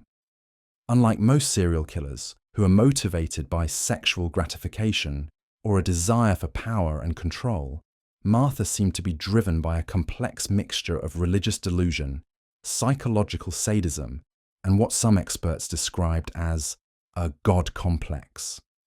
The belief that she had the right to decide who lived and who died. Her case also highlighted the particular dangers posed by healthcare providers who kill, a phenomenon that would become more widely recognized in later decades. Martha's position as a caregiver gave her access to vulnerable victims and provided her with a ready explanation for their deaths. The trust that people placed in her made it easy for her to administer poison without suspicion, and her apparent devotion to her victims made it difficult for anyone to imagine that she might be harming them. The legacy of Martha Wise's crimes extends far beyond the small community where they occurred. Her case became a touchstone for discussions about the nature of evil, the reliability of religious claims as a defense for criminal behavior, and the importance of maintaining skepticism, even in the face of apparent devotion and care. In the annals of American crime, Martha Wise occupies a unique and disturbing place. She was neither the first nor the last person to use poison as a weapon, but the scope of her crimes and the intimate nature of her relationship with her victims make her case particularly chilling.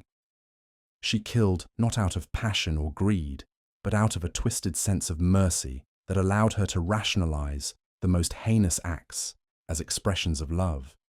The story of Martha Wise is ultimately a story about the fragility of trust and the dangerous power of those who claim to act in the name of higher authority. It serves as a reminder that evil can wear a familiar face, that the most dangerous killers are often those who seem the most harmless, and that the capacity for cruelty can exist in the most unexpected places. As the wind still howls across the fields of Medina County on autumn nights, carrying with it the memory of those dark days in the 1920s, the name Martha Wise remains a cautionary tale about the thin line between caring and killing, between mercy and murder, and between the desire to heal and the compulsion to harm. Her crimes may have been committed nearly a century ago, but their lessons remain as relevant today as they were in the small farming community where 3 people died and dozens more suffered at the hands of a woman they trusted completely. The highway predator. The 18-wheeler's engine hummed its mechanical lullaby as it rolled through the amber darkness of Interstate 40, somewhere between the Oklahoma flatlands and the Arkansas hills.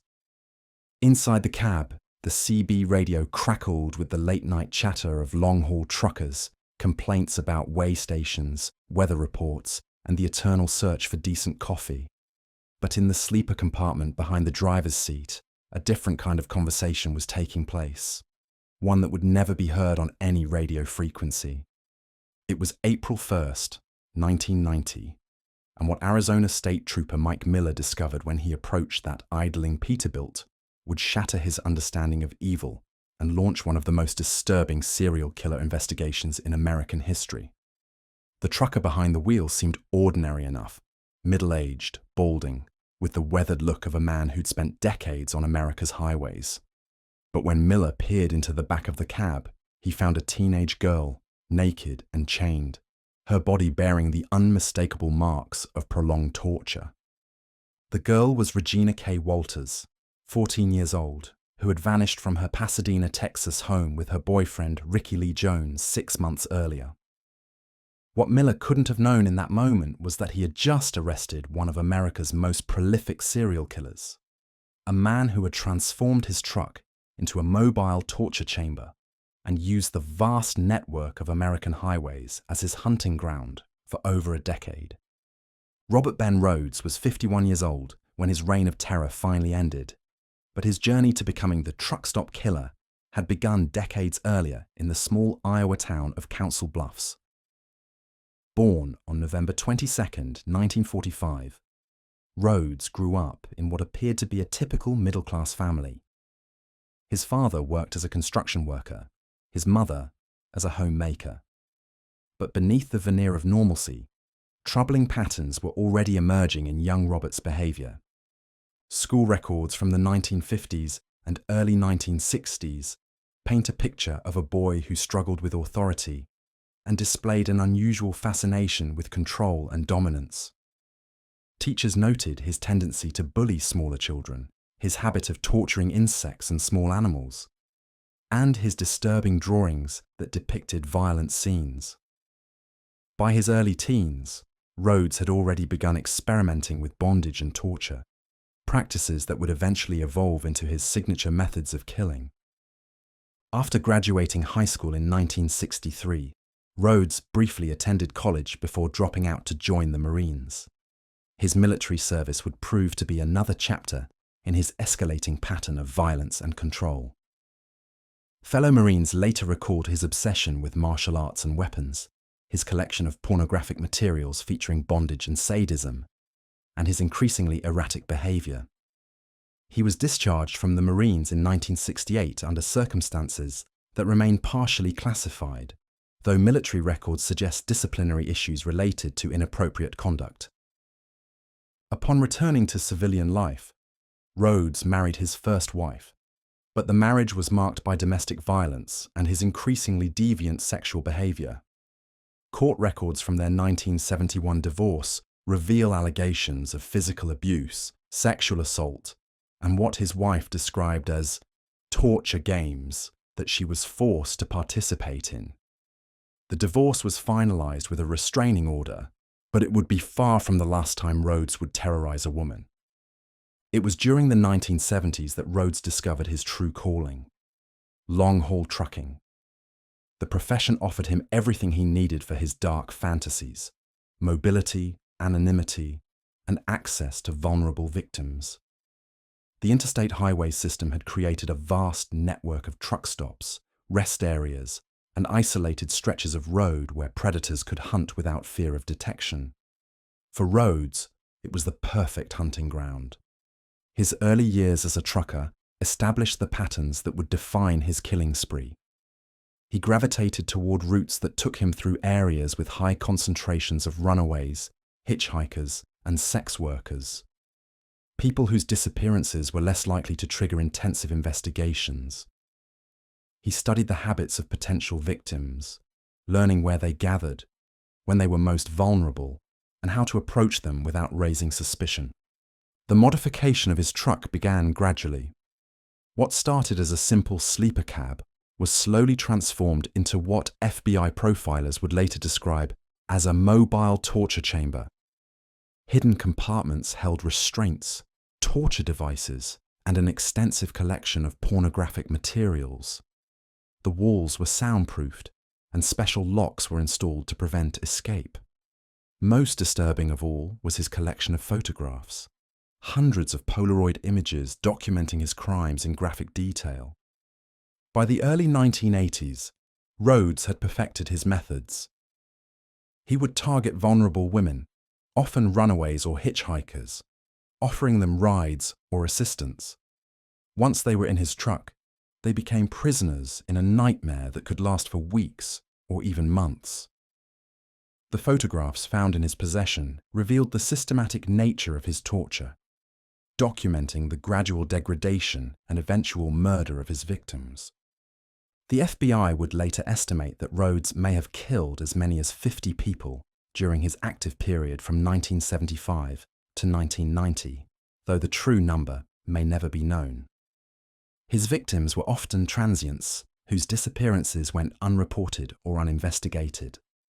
The mobility afforded by his trucking career meant that bodies could be dumped hundreds of miles from where the victims were last seen, making it nearly impossible for local law enforcement agencies to connect the crimes. One of the most haunting aspects of the Rhodes case was the discovery of his trophies, personal items taken from victims as souvenirs of his crimes. When investigators searched his truck and home, they found jewelry, identification cards, and other personal effects belonging to dozens of women. Each item represented a life lost, a family destroyed, a future that would never be realized. The investigation into Rhodes's crimes revealed the extent to which he had integrated his killing into his professional life. Fellow truckers later recalled his odd behavior at truck stops, his tendency to keep to himself, and his habit of photographing women without their knowledge. Some remembered seeing young women in his truck who appeared frightened or distressed, but the culture of the trucking industry discouraged interference in other drivers' personal affairs. Regina K. Walters, the girl found in Rhodes's truck on that April night in 1990, would become the key to unraveling his entire criminal enterprise. During her captivity, which lasted several months, she had been forced to endure unimaginable torture and abuse. The photographs Rhodes took of her documented not just physical torture, but psychological manipulation designed to break her spirit completely.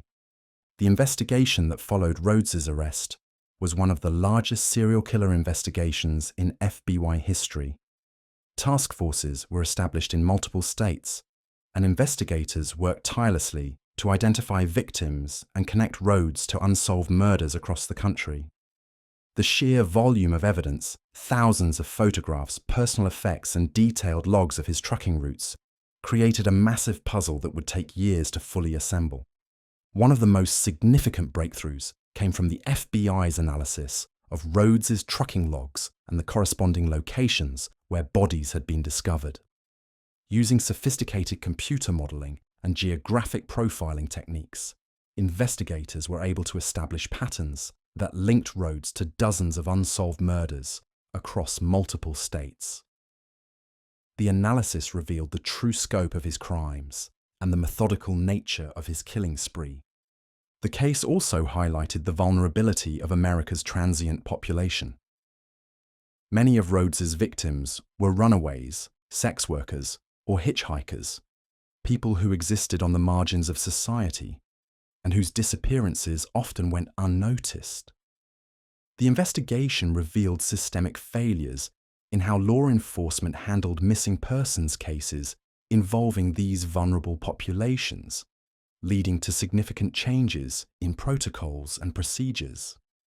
Dr. Robert Hare, the renowned psychologist who developed the psychopathy checklist, evaluated Rhodes during his incarceration and found him to be a textbook example of a psychopathic serial killer. Hare noted Rhodes's complete lack of empathy, his grandiose sense of self-worth, and his ability to manipulate others through charm and deception.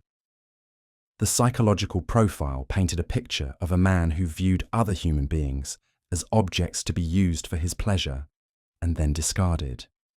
The legal proceedings against Rhodes were complicated by the jurisdictional issues inherent in crimes committed across multiple states. Prosecutors in Illinois, where Regina K. Walters was murdered, took the lead in the case, charging Rhodes with first-degree murder.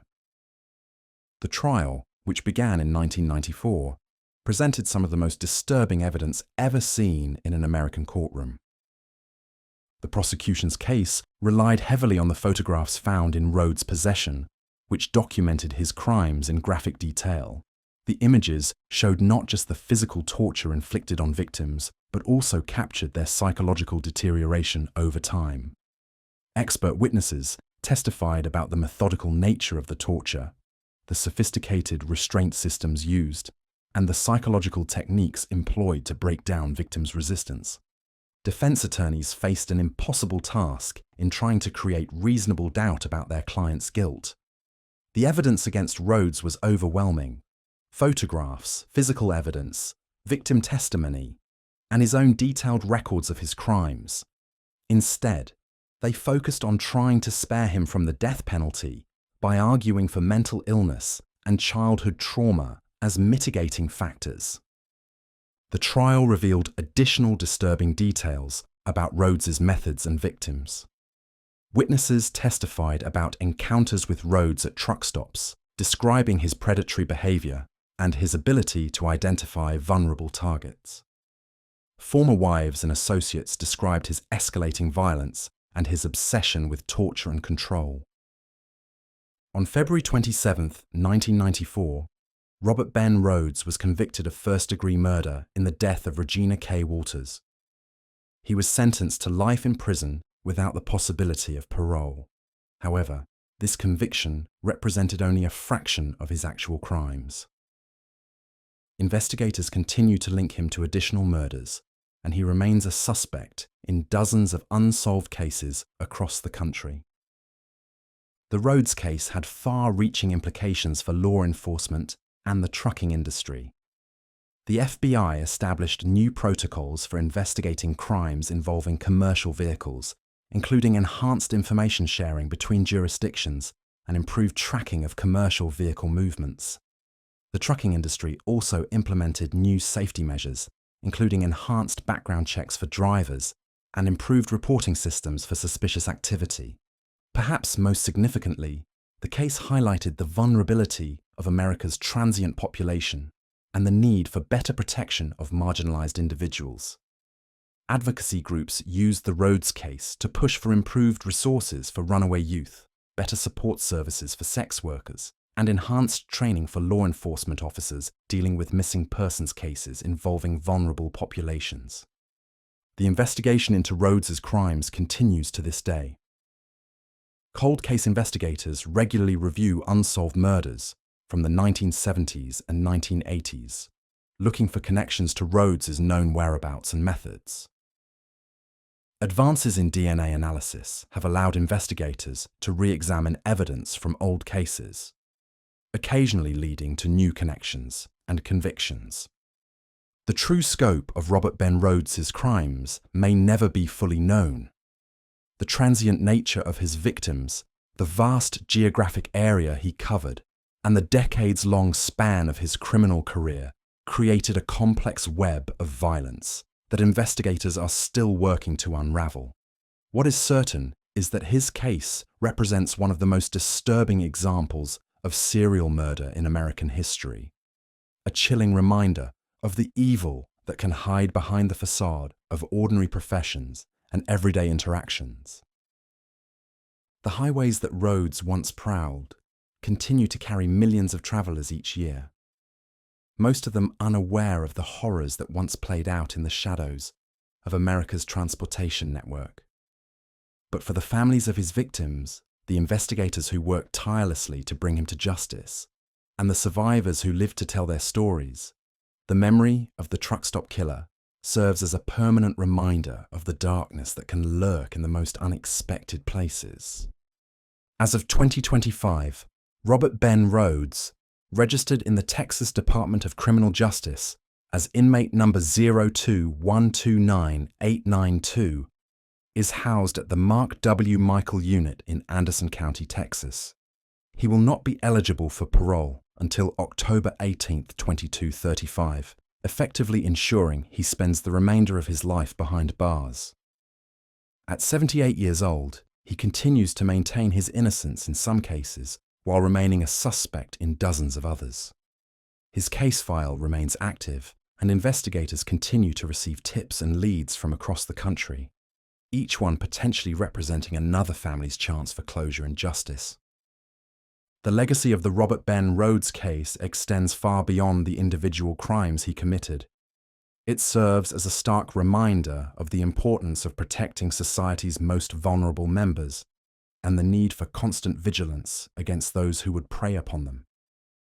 In the end, the highways that once served as Rhodes's hunting ground have become a symbol of the dedication and perseverance of law enforcement officers who refuse to let evil go unpunished, no matter how long it takes or how far they must travel to find the truth. Host.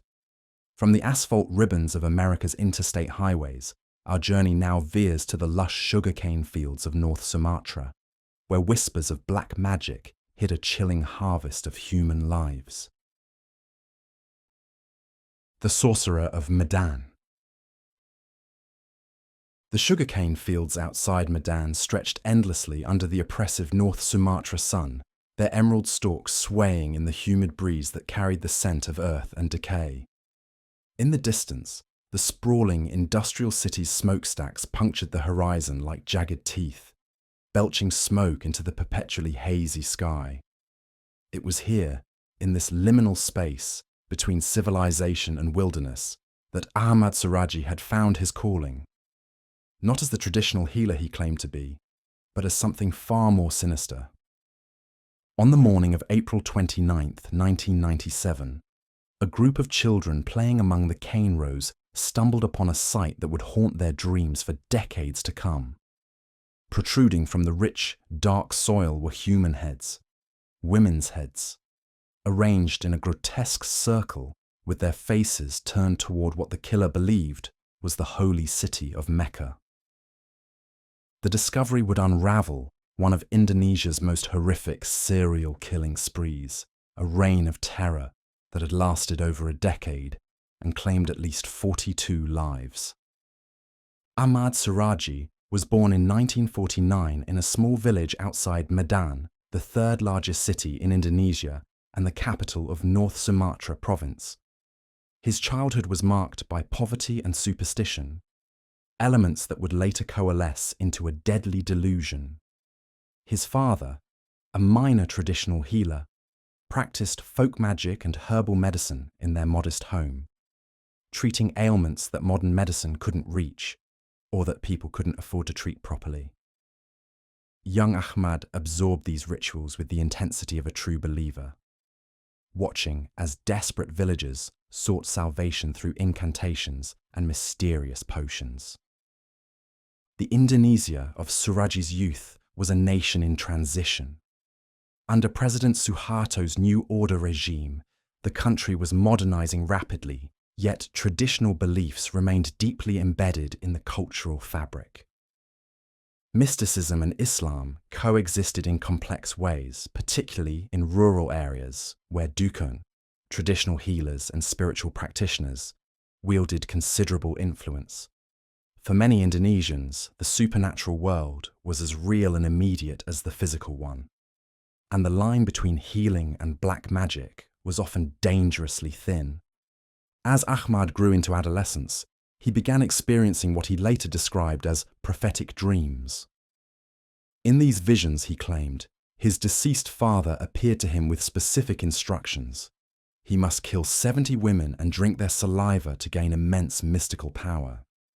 The murders, his father's spirit allegedly told him, would transform him into the most powerful dukun in all of Indonesia.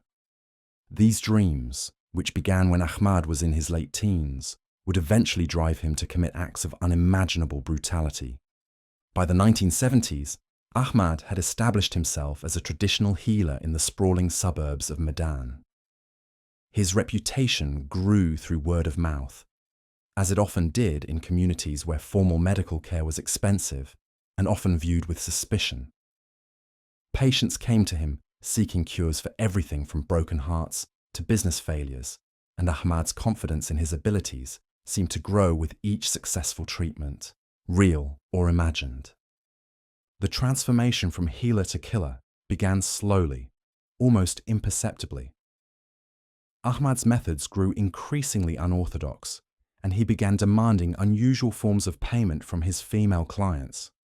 He would insist that certain rituals required the woman to be alone with him in remote locations, away from the prying eyes of family members and neighbors.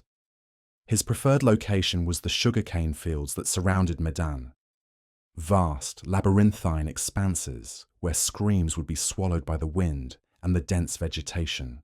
The first murder occurred in 1986, though the exact date remains lost to time and inadequate record-keeping. The victim was Zunaida, a young woman who had come to Ahmad seeking help with marital problems. Like many of his subsequent victims, she was from a poor family with limited resources and few options. Ahmad had convinced her that a special ritual performed in the sugarcane fields would solve her troubles, promising her that the spirits of the land would bless her marriage. What happened next would become Ahmad's horrifying modus operandi. He would lead his victims deep into the cane fields, far from any possibility of rescue. There, he would force them to partially undress and kneel facing what he claimed was the direction of Mecca. He would then wrap electrical cable around their necks, slowly strangling them while collecting their saliva in a small container. The saliva, he believed, contained the essence of their life force, and consuming it would bring him closer to the supernatural power his father's spirit had promised. But the ritual didn't end with death. Ahmad would then bury his victims up to their necks in the soft soil of the sugarcane fields, positioning their heads so they faced toward Mecca. He believed this arrangement would please Allah and accelerate his spiritual transformation. The buried heads created macabre gardens of death scattered throughout the fields, testimonies to a madness that seemed to grow stronger with each killing. The murders continued throughout the late 1980s and early 1990s, following a pattern that demonstrated both Ahmad's careful planning and his deepening psychosis. He would target women who were vulnerable, those dealing with family problems, financial difficulties, or health issues. Many were seeking his help as a last resort, having exhausted other options.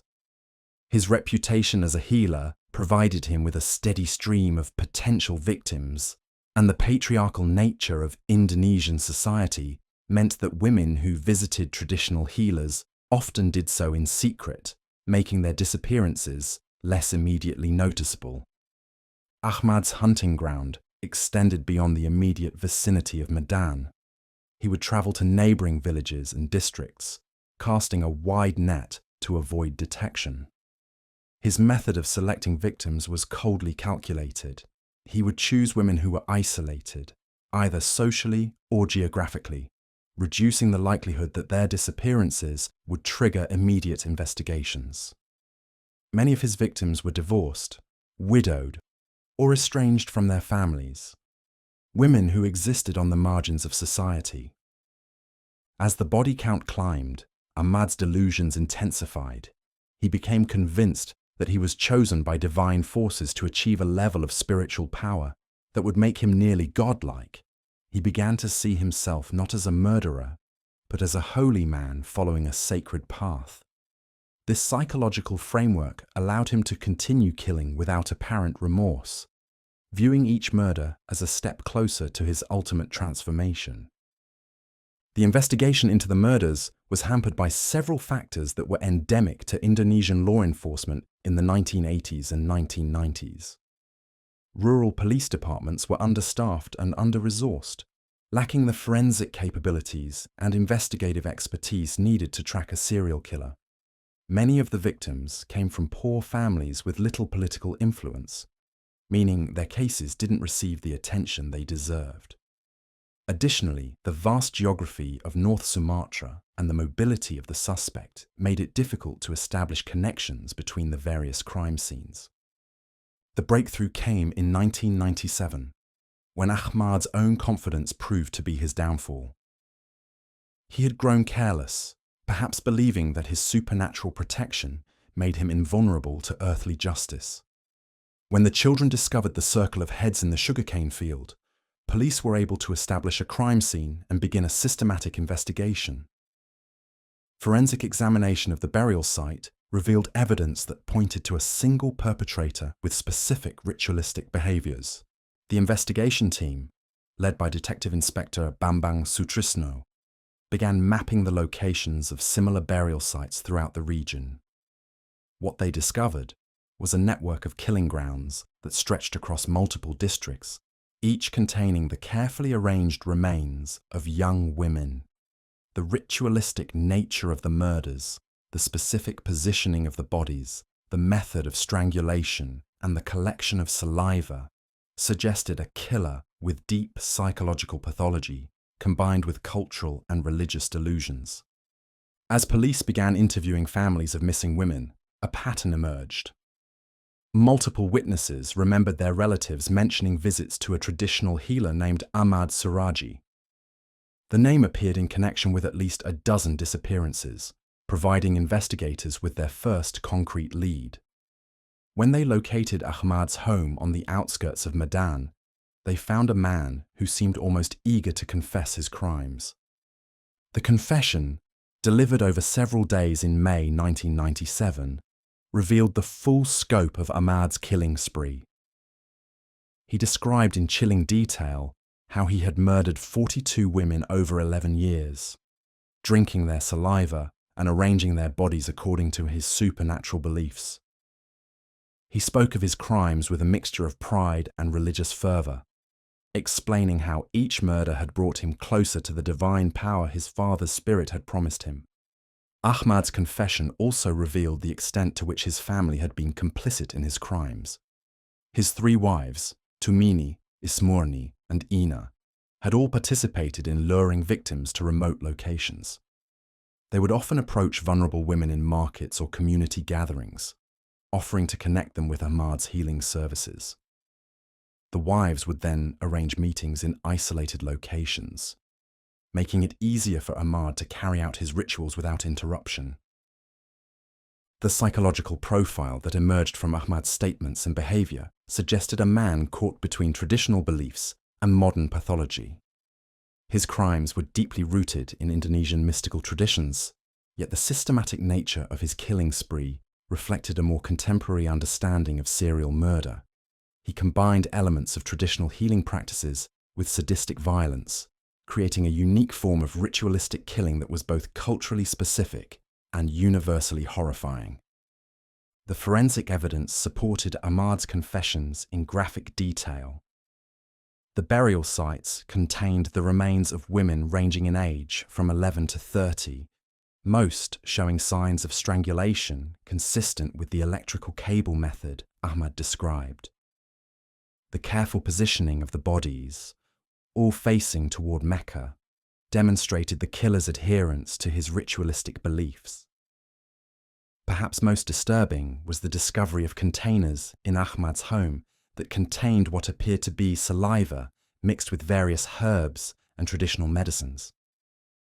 The trial of Ahmad Suraji began in early 1998, drawing international attention to a case that seemed to embody the darkest aspects of superstition and violence. The prosecution, led by Chief Prosecutor Marzuki Darusman, presented evidence of what they characterized as one of Indonesia's most heinous serial killing sprees. The defense, meanwhile, struggled to present a coherent argument for a man who had confessed to his crimes in detail and showed no remorse for his actions. Ahmad's behavior during the trial was consistent with his psychological profile. He remained convinced that his actions were justified by supernatural forces, and he expressed frustration that his spiritual transformation had been interrupted before he could complete the killing of 70 women. He testified that he had been chosen for a sacred mission and that his victims had been honored to participate in his divine calling. The testimony of survivors and family members painted a devastating picture of loss and trauma. Women who had escaped Ahmad's clutches described the terror of finding themselves alone with him in remote locations, sensing danger, but unable to understand the full extent of the threat they faced. Families of victims spoke of the years of uncertainty, wondering what had happened to their daughters, sisters, and mothers. The trial also revealed the broader social context that had enabled Ahmad's crimes.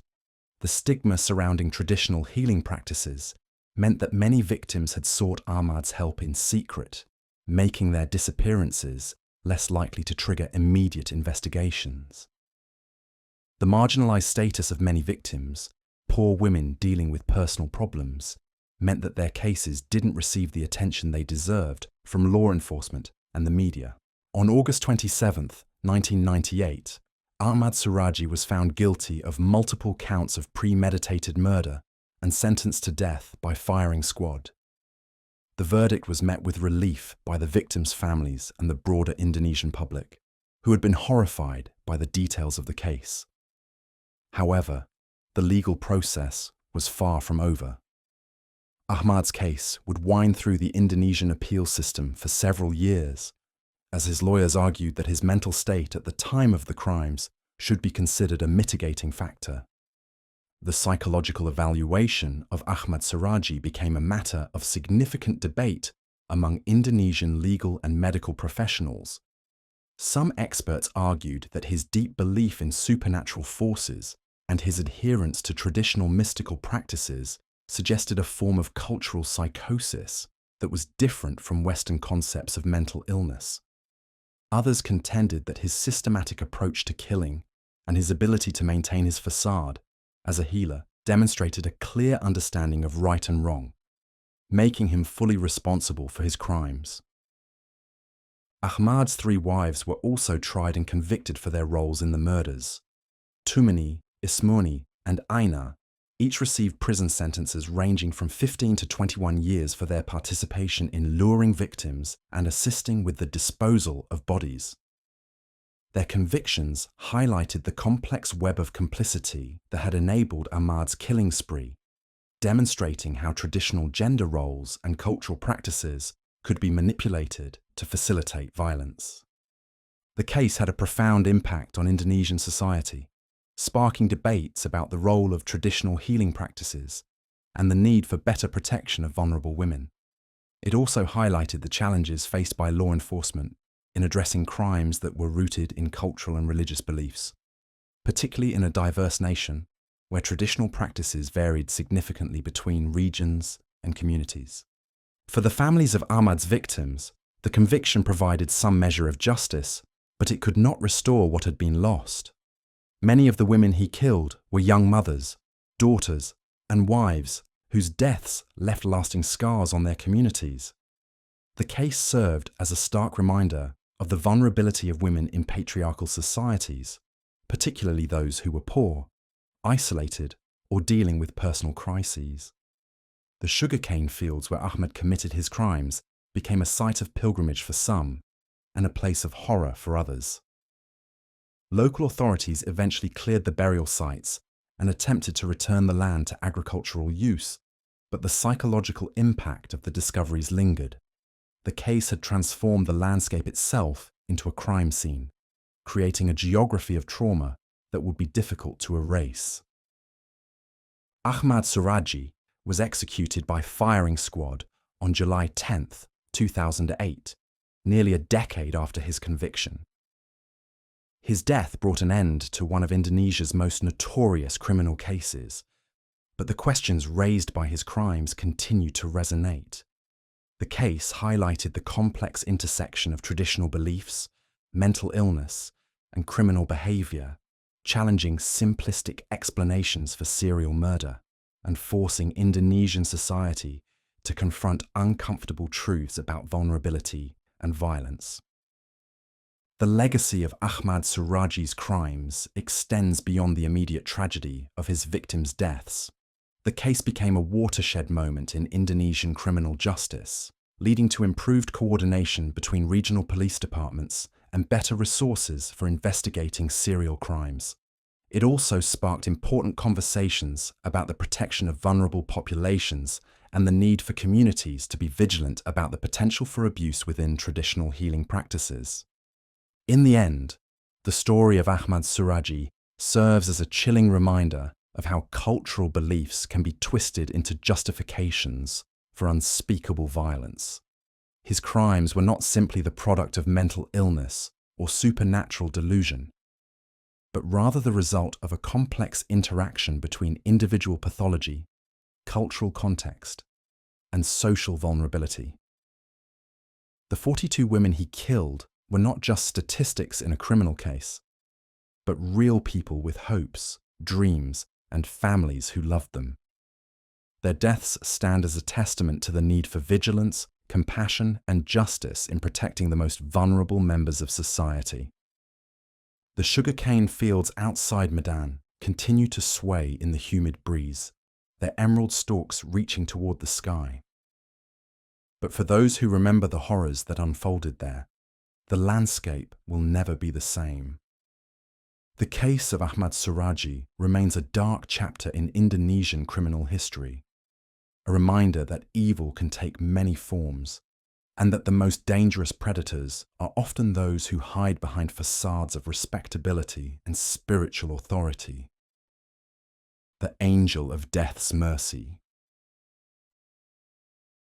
The fluorescent lights hummed their eternal tune above Ward C of the Veterans Affairs Medical Center in Northampton, Massachusetts, casting their sterile glow across linoleum floors that had witnessed more death than any hospital ward should rightfully bear.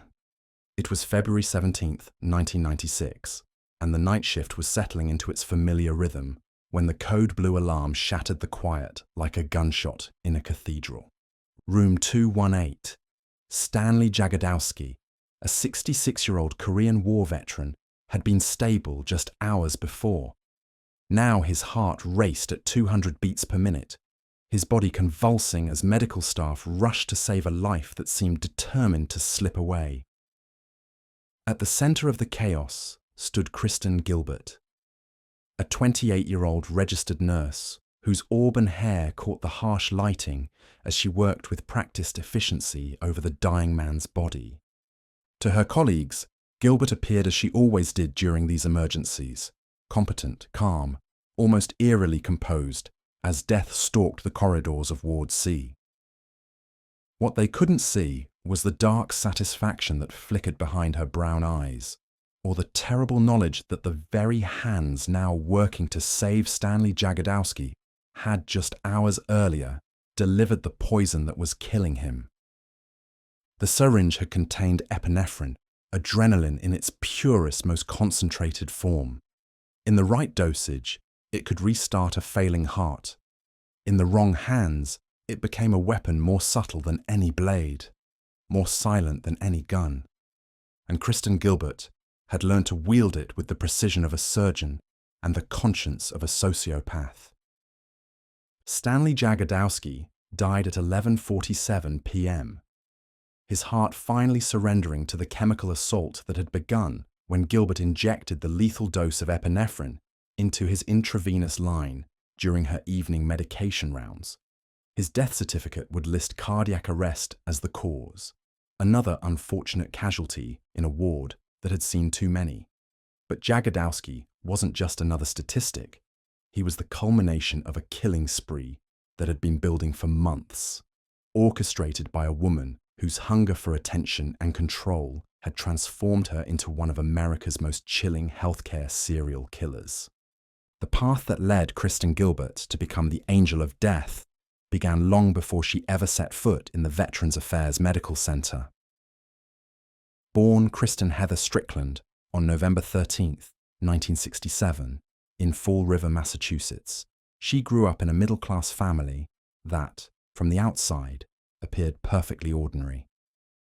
Her father worked as a teacher, her mother as a homemaker, and young Kristen excelled academically, showing particular aptitude in science and mathematics. But beneath the veneer of suburban normalcy, troubling patterns emerged early in Gilbert's life. Classmates from Groton Dunstable Regional High School would later recall her as attention-seeking and manipulative, someone who seemed to thrive on drama and crisis. She was known to fabricate illnesses and emergencies, often appearing at the school nurse's office with mysterious ailments that somehow resolved themselves when she received the attention she craved. After graduating in 1985, Gilbert enrolled at Bridgewater State College, where she pursued a degree in pre-med before switching to nursing. It was a decision that would prove fateful, not for Gilbert, who would find in nursing the perfect vehicle for her psychological needs, but for the countless patients who would eventually fall under her care. The transformation from ambitious student to methodical killer didn't happen overnight. Gilbert's descent into murder was gradual, marked by a series of personal and professional disappointments that seemed to fuel her growing resentment toward the world around her. In 1988, she married Glenn Gilbert, a fellow student she had met at Bridgewater State. The marriage produced 2 children, but rather than providing stability, motherhood seemed to exacerbate Gilbert's need for attention and control.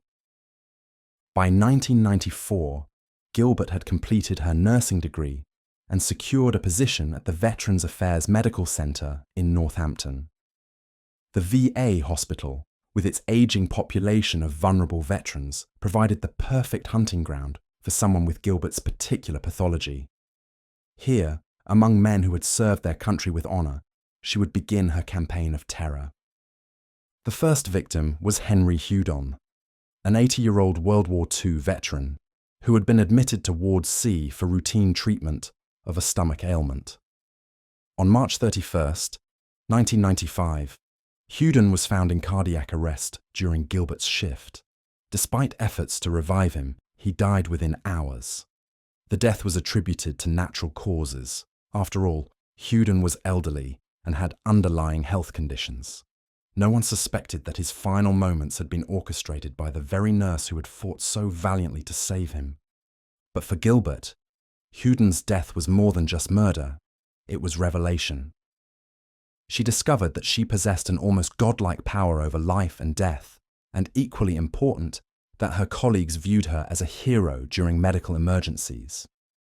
The adrenaline rush of the code blue situations, combined with the praise and attention she received for her performance during crises, created a deadly addiction. The pattern established itself with terrifying efficiency. Gilbert would select her victims during routine care: elderly patients, those with existing health conditions, individuals whose deaths would raise minimal suspicion. She would inject them with lethal doses of epinephrine, typically through their IV lines, timing the injections to ensure she would be present when the cardiac episodes began. The epinephrine would cause the victims' hearts to race uncontrollably, triggering massive cardiac events that appeared natural given their advanced age and medical conditions. Gilbert would then transform from murderer to savior, leading the resuscitation efforts with skill and apparent compassion. Even when patients died, she was praised for her dedication and professionalism. Kenny Cutting, a 41-year-old Gulf War veteran, became Gilbert's second victim on May 18, 1995. Unlike Henry Houdon, Cutting was relatively young and healthy, admitted for minor surgery. His sudden cardiac arrest shocked the medical staff, but Gilbert was ready with explanations about unexpected complications and the unpredictable nature of medical conditions. Cutting died despite aggressive treatment, and Gilbert once again basked in the sympathy and attention that followed. The killings continued with methodical precision throughout 1995. Edward Squarer, a 69-year-old veteran, died on July 4th after suffering cardiac arrest during Gilbert's shift. Thomas Callahan, 68, died on September 29th under similar circumstances. Each death followed the same pattern: sudden cardiac episodes occurring during Gilbert's shifts, frantic resuscitation efforts led by Gilbert herself, and ultimately, deaths that appeared natural, but were actually murders disguised by medical expertise. What made Gilbert's crimes particularly insidious was her ability to manipulate the very system designed to protect patients. As a registered nurse, she had legitimate access to medications, medical equipment, and patient care areas. Her presence during medical emergencies wasn't suspicious, it was expected. She could inject lethal substances, initiate the resulting crisis response, and then position herself as the dedicated healthcare provider trying desperately to save lives she had already taken. The psychological profile that emerged from Gilbert's behavior revealed a complex personality disorder characterized by narcissism, manipulation, and an insatiable need for attention and control. She exhibited many traits of Munchausen syndrome by proxy, deliberately causing medical crises in others to position herself as their savior. But Gilbert's pathology went beyond attention-seeking. She derived genuine pleasure from the power she wielded over life and death. Her colleagues began to notice disturbing patterns, though the full scope of her crimes remained hidden.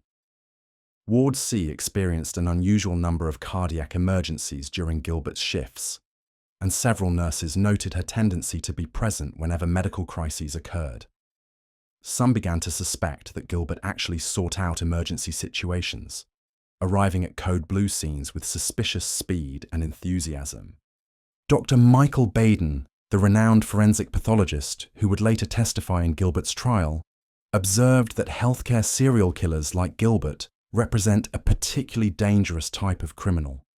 They operate within trusted institutions, possess the medical knowledge to commit perfect murders, and exploit society's faith in the healthcare system.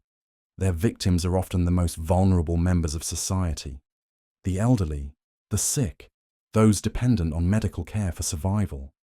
The investigation that would eventually expose Gilbert's crimes began not with suspicious deaths, but with a much more mundane concern about missing medications. In early 1996, hospital administrators noticed unusual discrepancies in the inventory of controlled substances, particularly epinephrine. Vials of the drug were disappearing at an alarming rate, far exceeding what should have been required for legitimate medical uses. Hospital security launched an investigation into the missing medications, initially suspecting drug theft for personal use or resale. But as they delved deeper into the inventory records, a disturbing pattern emerged. The missing epinephrine coincided almost perfectly with the increased number of cardiac emergencies on Ward C, and virtually all of these incidents occurred during Kristen Gilbert's shifts. Detective Lieutenant William Welch of the Northampton Police Department was assigned to investigate the medication thefts in February 1996. A veteran investigator with over 20 years of experience, Welch had seen his share of hospital-related crimes, but nothing had prepared him for what he was about to uncover. As he began correlating the missing medication reports with incident records and shift schedules, the scope of the potential crimes became terrifyingly clear.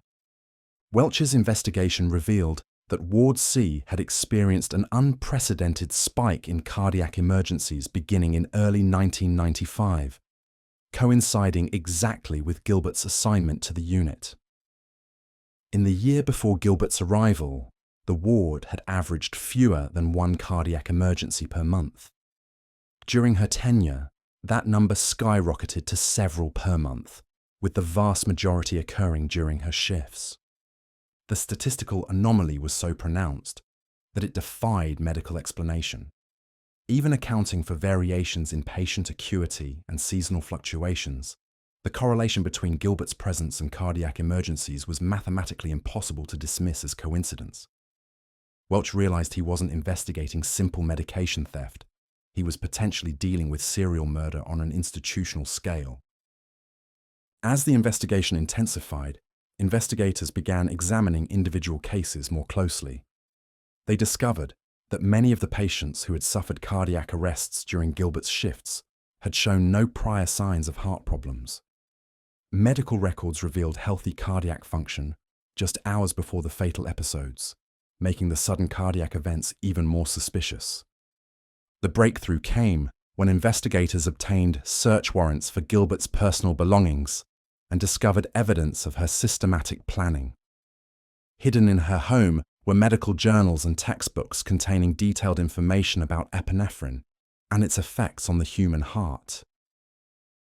She had researched the drug's properties extensively, learning exactly how much to inject to cause fatal cardiac arrhythmias while avoiding detection. More damning was the discovery of Gilbert's personal calendar, which showed a disturbing correlation between her social plans and the timing of patient deaths. Investigators found that she often scheduled murders around her personal life, ensuring that the excitement and attention generated by medical emergencies wouldn't interfere with important events or relationships. Perhaps most chilling was the revelation that Gilbert had been keeping souvenirs from her crimes. Among her possessions, investigators found personal items belonging to some of her victims, small mementos that she had taken as trophies. The discovery painted a picture of a killer who not only murdered for psychological gratification, but who also commemorated her crimes with physical reminders. The arrest came on February 18, 1996, just one day after Stanley Jagodowski's death. Gilbert was taken into custody at her home in East Hampton, Massachusetts, as investigators executed search warrants and seized evidence that would ultimately convict her.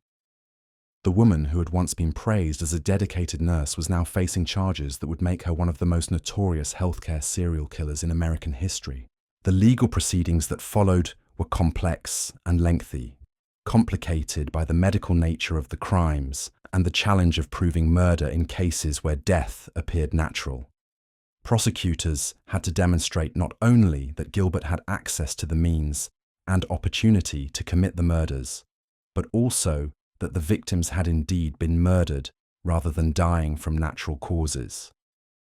The prosecution's case was built on multiple pillars of evidence. Statistical analysis showed the impossibility of the cardiac emergency patterns being coincidental.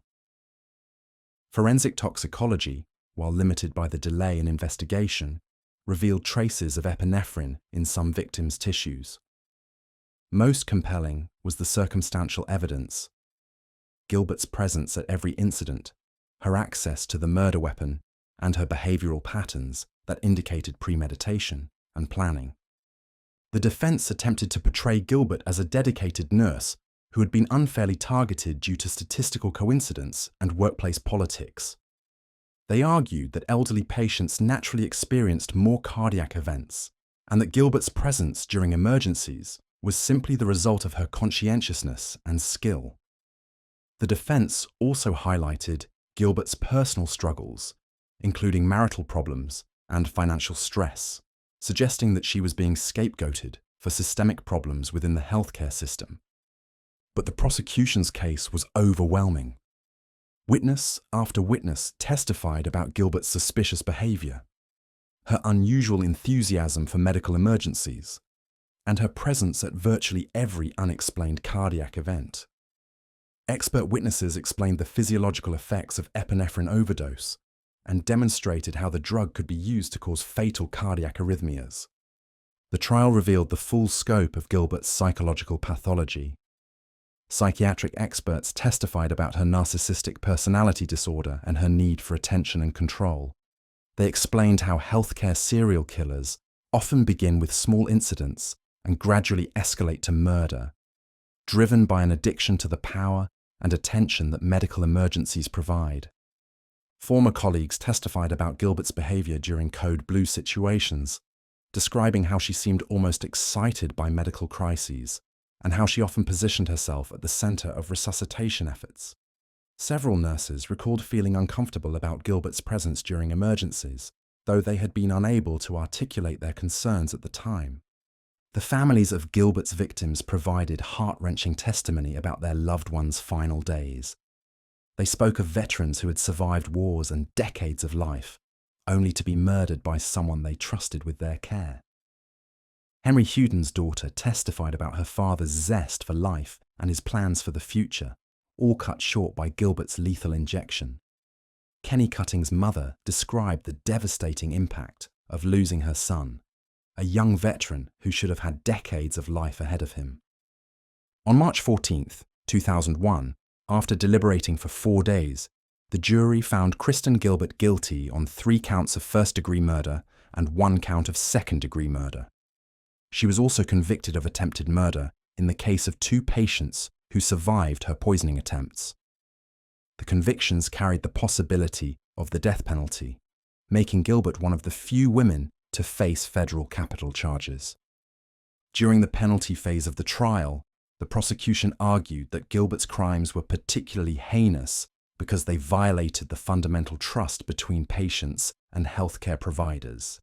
They emphasized the vulnerability of her victims and the calculated nature of her crimes. The defense pleaded for life in prison, citing Gilbert's mental illness and the potential for rehabilitation. On December 6, 2001, the jury recommended life in prison without possibility of parole, sparing Gilbert from execution. The sentence reflected the gravity of her crimes, while acknowledging the complex psychological factors that had contributed to her transformation from healer to killer. The investigation ultimately linked Gilbert to the deaths of at least 4 patients, though authorities suspected she may have been responsible for many more. The full extent of her crimes may never be known, as the investigation was limited by the passage of time and the difficulty of detecting epinephrine poisoning in cases where autopsies had not been performed immediately after death. The case of Kristen Gilbert exposed significant vulnerabilities in the healthcare system and led to important reforms in hospital security and medication monitoring. Hospitals across the country implemented stricter controls on dangerous medications, enhanced surveillance systems, and improved procedures for investigating unusual patterns of patient deaths. The Veterans Affairs Medical Center in Northampton underwent a comprehensive review of its procedures and policies. New safeguards were implemented to prevent medication theft, monitor staff behavior during medical emergencies, and investigate suspicious patterns of patient outcomes. The hospital also provided counseling and support services for staff members who had been traumatized by the revelation that a trusted colleague had been murdering patients. The psychological impact on Gilbert's colleagues was profound and lasting. Many nurses and doctors struggled with guilt over their failure to detect the murders earlier. Even though Gilbert's deception was sophisticated and her crimes were well concealed. Some left the profession entirely, unable to reconcile their trust in the healthcare system with the reality of what had occurred under their watch. The families of Gilbert's victims faced their own struggles with grief and betrayal. They had entrusted their loved ones to a healthcare system that was supposed to provide healing and comfort, only to discover that the person responsible for their care had been their murderer. Many filed civil lawsuits against the hospital, seeking not only compensation, but also accountability for the systemic failures that had allowed Gilbert's crimes to continue undetected. The case also highlighted the particular vulnerability of elderly patients in healthcare settings. Many of Gilbert's victims were in their 70s and 80s, dependent on medical care and unable to advocate for themselves. Their deaths were easily dismissed as natural consequences of age and illness, making them perfect targets for a predator like Gilbert. Dr. Charles Cullen, another healthcare serial killer who was arrested in 2003, would later cite Gilbert's case as an inspiration for his own crimes. The revelation that healthcare workers could murder patients with relative impunity had apparently encouraged other potential killers, underscoring the importance of strong safeguards and oversight in medical settings. Today, Kristen Gilbert remains incarcerated at the Federal Medical Center Carswell in Fort Worth, Texas, serving her life sentence without possibility of parole. Now in her 50s, she has reportedly shown little remorse for her crimes and continues to maintain her innocence despite overwhelming evidence of her guilt. The veterans who died at her hands are remembered not as victims of a serial killer, but as men who served their country with honor and deserved to live out their final years in peace and dignity. Henry Huden, who survived the Battle of the Bulge only to be murdered by his nurse. Kenny Cutting, who served in the Gulf War and came home to build a life that was cut tragically short. Edward Squirer and Thomas Callahan, who lived through decades of American history only to have their stories ended by lethal injection. Their deaths serve as a sobering reminder that evil can flourish in the most unexpected places, disguised by professional credentials and hidden behind a facade of compassion. The case of Kristen Gilbert stands as one of the most chilling examples of healthcare serial killing in American history, a testament to the deadly potential of unchecked power and the importance of eternal vigilance in protecting society's most vulnerable members. The fluorescent lights still hum in hospitals across America, casting their sterile glow over corridors where life and death decisions are made every day. But the legacy of Kristen Gilbert serves as a constant reminder that among those trusted with the sacred duty of healing, there may lurk those who have chosen instead to kill.